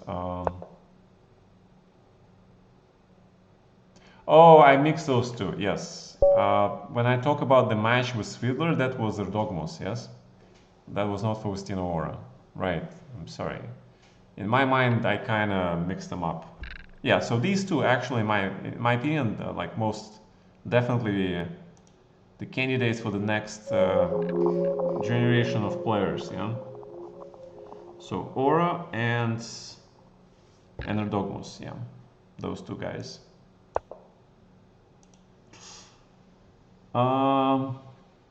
What is it like to be washed?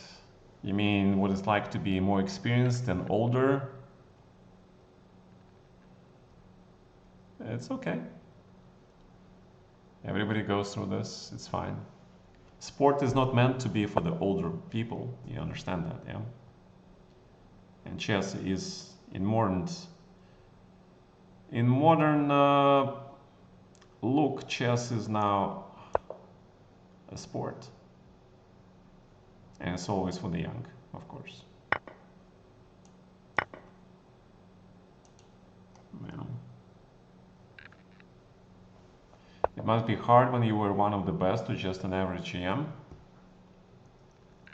Not really, but why you're so negative, may I ask? Did I do something to you? Did I say something? Are you one of those people I accused of cheating?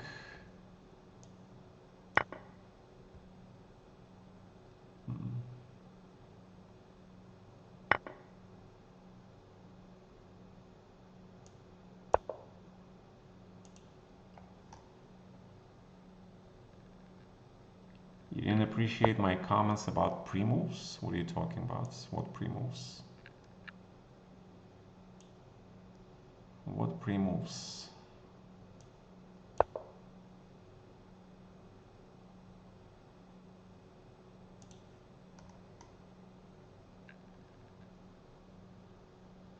I said pre-moves shouldn't be banned?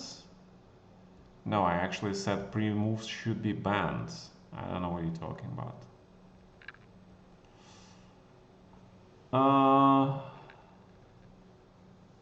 They're part of the game. Oh, you're the pre-move.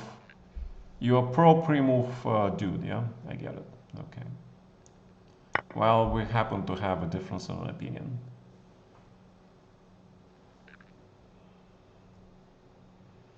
We have to have a difference of the opinion on that. I would say that pre-moves are not should be banned because they're not part of the game in any sense. Chess has been around for what, thousands of years? Not thousands, okay, last like 300 years or something. Have you ever seen a single pre-move in a classical game? I haven't. I haven't seen a single classical game where pre-move was possible. In fact, one of the rules of chess states that, you know, a move is complete is once you make a move on the board and punch your clock.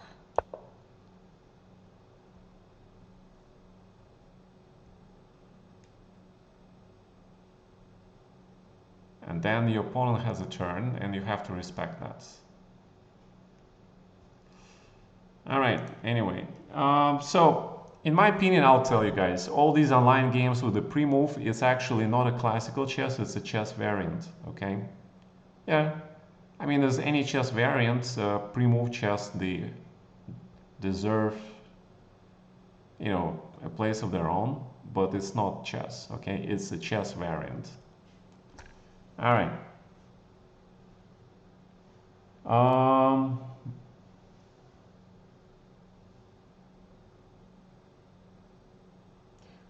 My thoughts on cheating in Kramnik? Nope.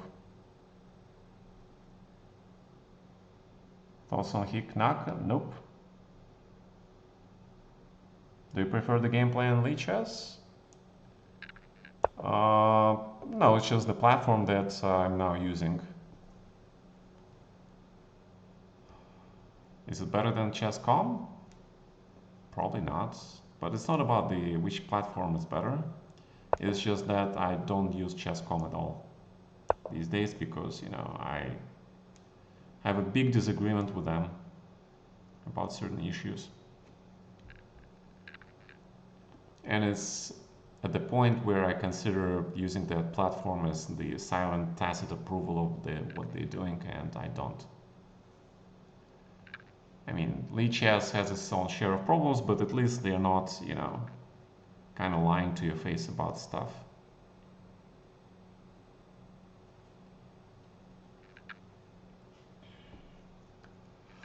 All right. Mr. Follow Benjamin Bok Twitch. I think you kind of monopolized the chat for long enough, okay? So I would like to have some rest from your comments, okay? If you don't mind.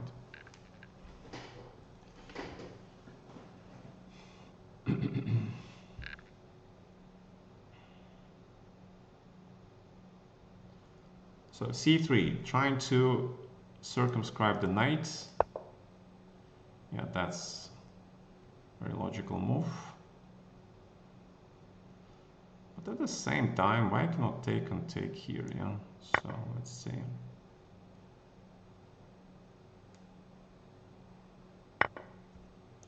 Why cannot take this pawn? It's kind of important pawn. Because now we're getting the pass pawn, yeah? White has a little bit better queen, a little bit, I think, better pawn structure, a little better knights, and extra pawns. So advantage white, yeah, based on these factors. All right. Vino, thank you for subscribing for 31 months now, man. I appreciate it. I'm not a big fan of bro comments, you know. Not sure how old are you. If you're like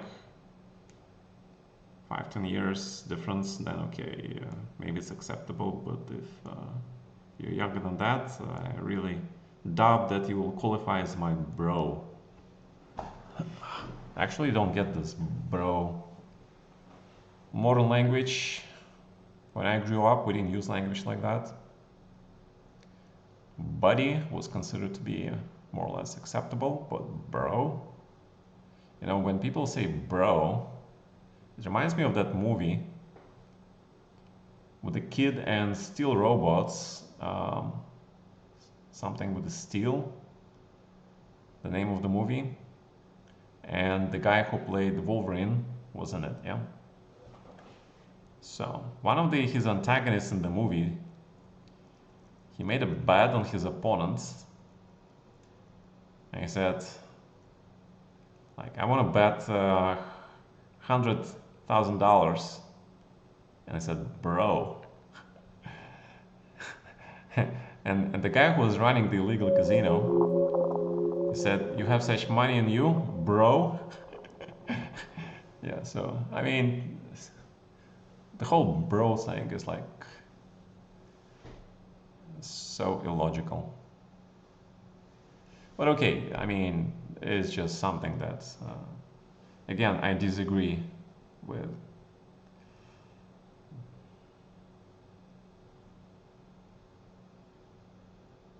Well, I'm getting older, yeah, and another generation, so used to a different set of social communication words. I've never used TikTok. Recently watched some videos.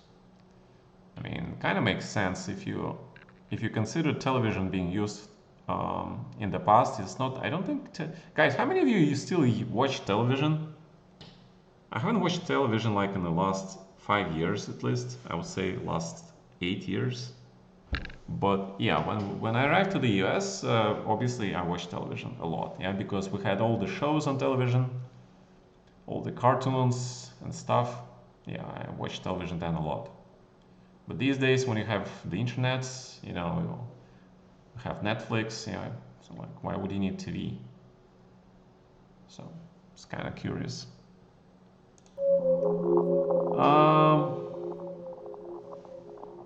Thank you, Eyeless. Who do you think will replace Magnus? We already know the replacements, don't we? It's Indian kid, Gukesh. He's actually pretty good. I would suggest you give him a break. Yes, he did lose this blitz match to Duda, I heard. I read the news, I didn't see the games. But okay, you know, he became world chess champion in the classical chess, okay? Not in the blitz chess. So, I'll give him a break, okay? And he did beat Magnus, yeah? Like a couple times by now. So,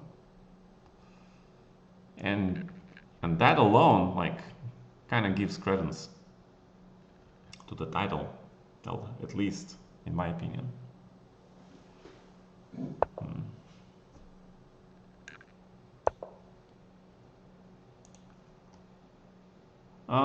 As a player, well, there are a lot of competing players, you can say, as to number one, but the title exists for a reason, so that people don't have to guess who is number one, yeah.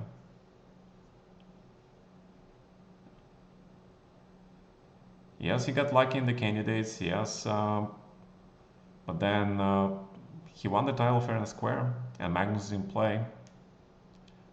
So he's number one. Again, there's so many interpretations of what do you mean number one, yeah? Number one in what? Tournament results. Number one in ELO. Number one in practical play. Number one as a world chess champion. Yeah, there's so many interpretations again. Everybody interprets it differently. I would say it's extremely subjective. To me, I don't give a damn about actually who is number one or not. Yeah, it doesn't matter. You know, when I was a professional player, yeah, then it was kind of important to me, like which rank I am, what elo I have. These days, I don't give a damn. Yeah. I also don't give a damn who is the number 1, number 2, number 3. What I care about is who is playing a good game. In my opinion, who is improving, who is slowing down. Again, the older generation, they're still very, very strong, but so was our generation too, yeah. And we now have much layered, we have a lot of layers in generations, because every 2 years is like so different. The way they play, the way they study, the way they approach chess, the concepts, the thinking. In the past, it used to be like, generation, actually like the age group, yeah. Like you had Tile, then you had Petrosian, then you had Fischer and Spassky. They were clear demarcation. But in the modern chess, especially with the way the game is going so fast, like every 2 years is a major revolution. Yeah. So it's hard to keep up. And it becomes, at some point, it becomes irrelevant. Yeah. It becomes like sort of a rat race. Pardon my expression. But to me, it becomes sort of a rat race, yeah. Never-ending one. At some point, I was in that rat race myself, but it didn't feel like a race, at least, yeah. It felt like something more meaningful. And these days, it's just preparation, memorization, computer engine-assisted lines. There's not much thinking involved. That's why I like Fischer Chess, because it brings you back to sort of the origins of chess, where you have to use your own brain at the board and think and play without any assistance, computer generated or not.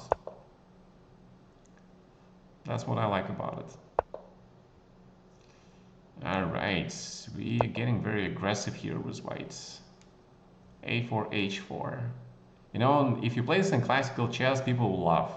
But in Fischer Chess, to prove that this is incorrect, it's completely different story, yeah? It's not easy.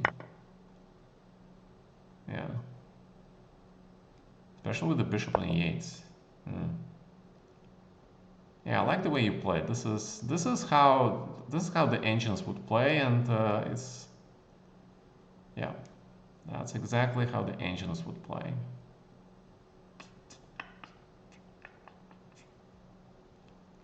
And my king is stuck.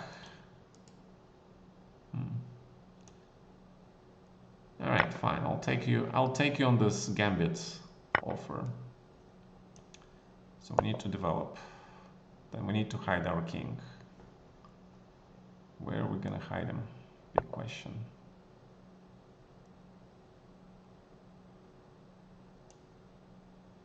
Get this knight of the bishop first.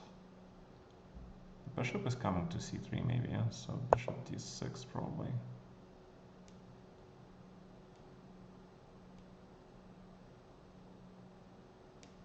Bishop here.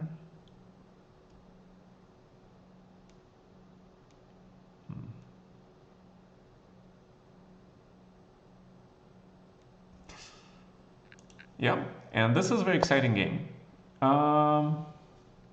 Hey Vino, thank you, man. Support you could have been VC? Probably not. And I really didn't care about VC title, so again, there are a lot of people who are very result-oriented, and I understand that, but to me what was more important was being happy, To me that was the critical part.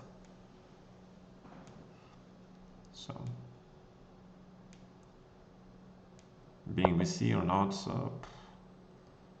was kind of irrelevant.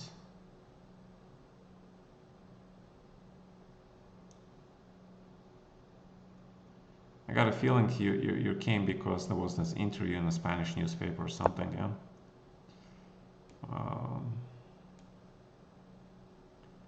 Well.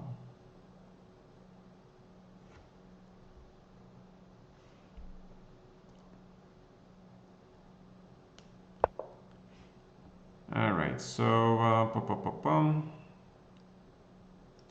he's ready for bishop c3, I guess, at some point. Bishop d7, there's knight g5, and I can't castle because there's this, so I must play something like this, prevent this. Yeah, well, obviously white has a huge compensation, yeah. Obviously white has huge compensation. He has much better developments. My pieces are all sucky.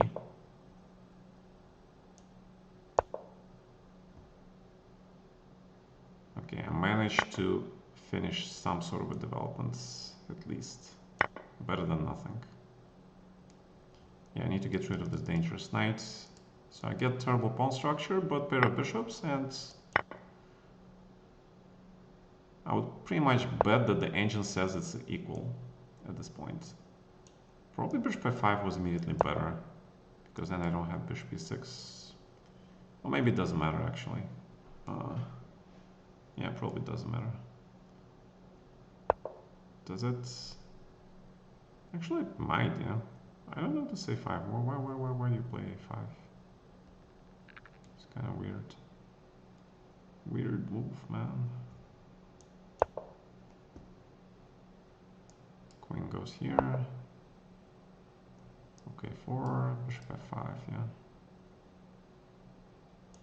Okay, let's develop here anyway. Yeah, you play that. Yeah, you do play that. That is true.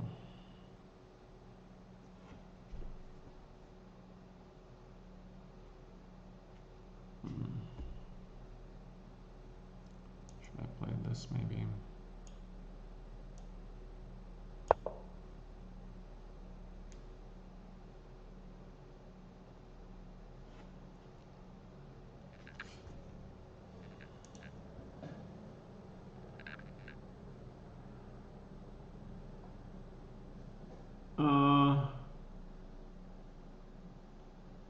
It's unfair how much support Fabian he got compared to you. Well, actually, watched some video of Nakamura who was responding to, well, my opinion about the support issue. And apparently, he didn't get as much support as I thought he did. So maybe I'm wrong in some things. There's always a possibility of that, right? There's always a possibility that I am wrong in some of my assumptions. And I don't know much about Fabi's situation. So that too is kind of...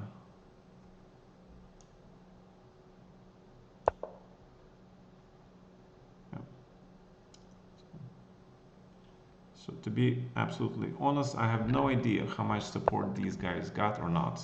Okay, so I can't talk about that.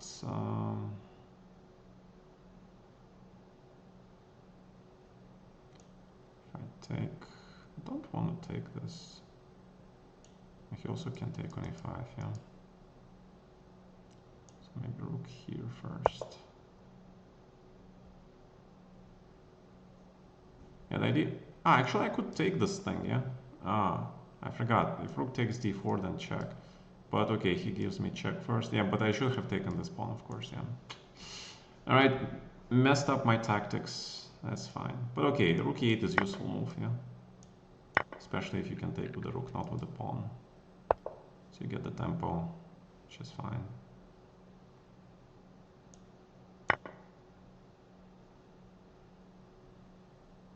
It still looks pretty equal. So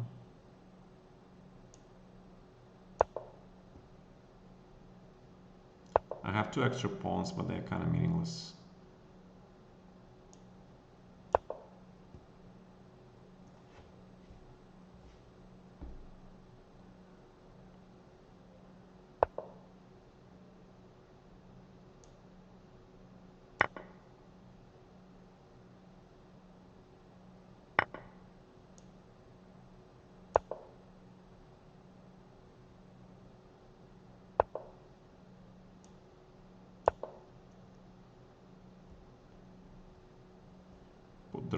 defensive. He plays here for sure.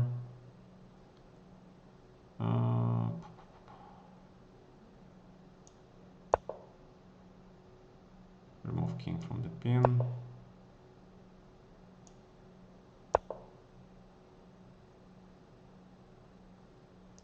He can play this, but okay, I don't think he will, yeah, because then queen d6.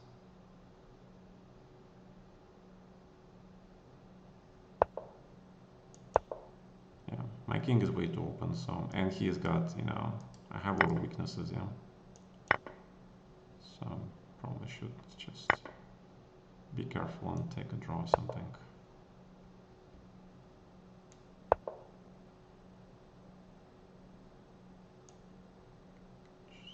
Queen f4, king f8 probably then.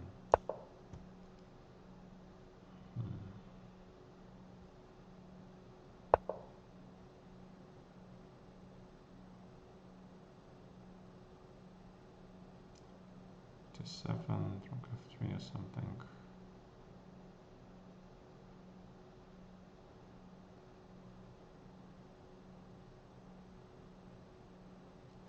Yes, queen c7 is a very interesting move. 8.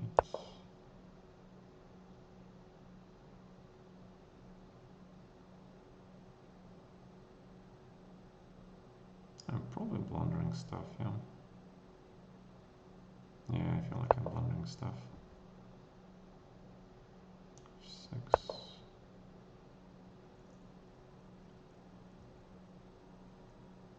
No, rook f6 shouldn't be good. I mean, rook f6 probably is a draw, but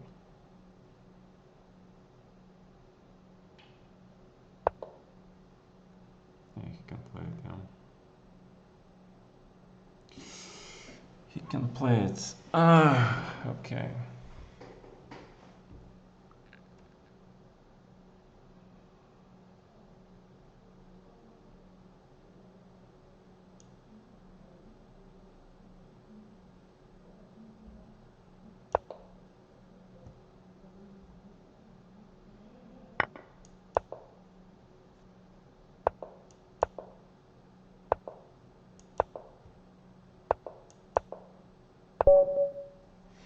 All right, good job.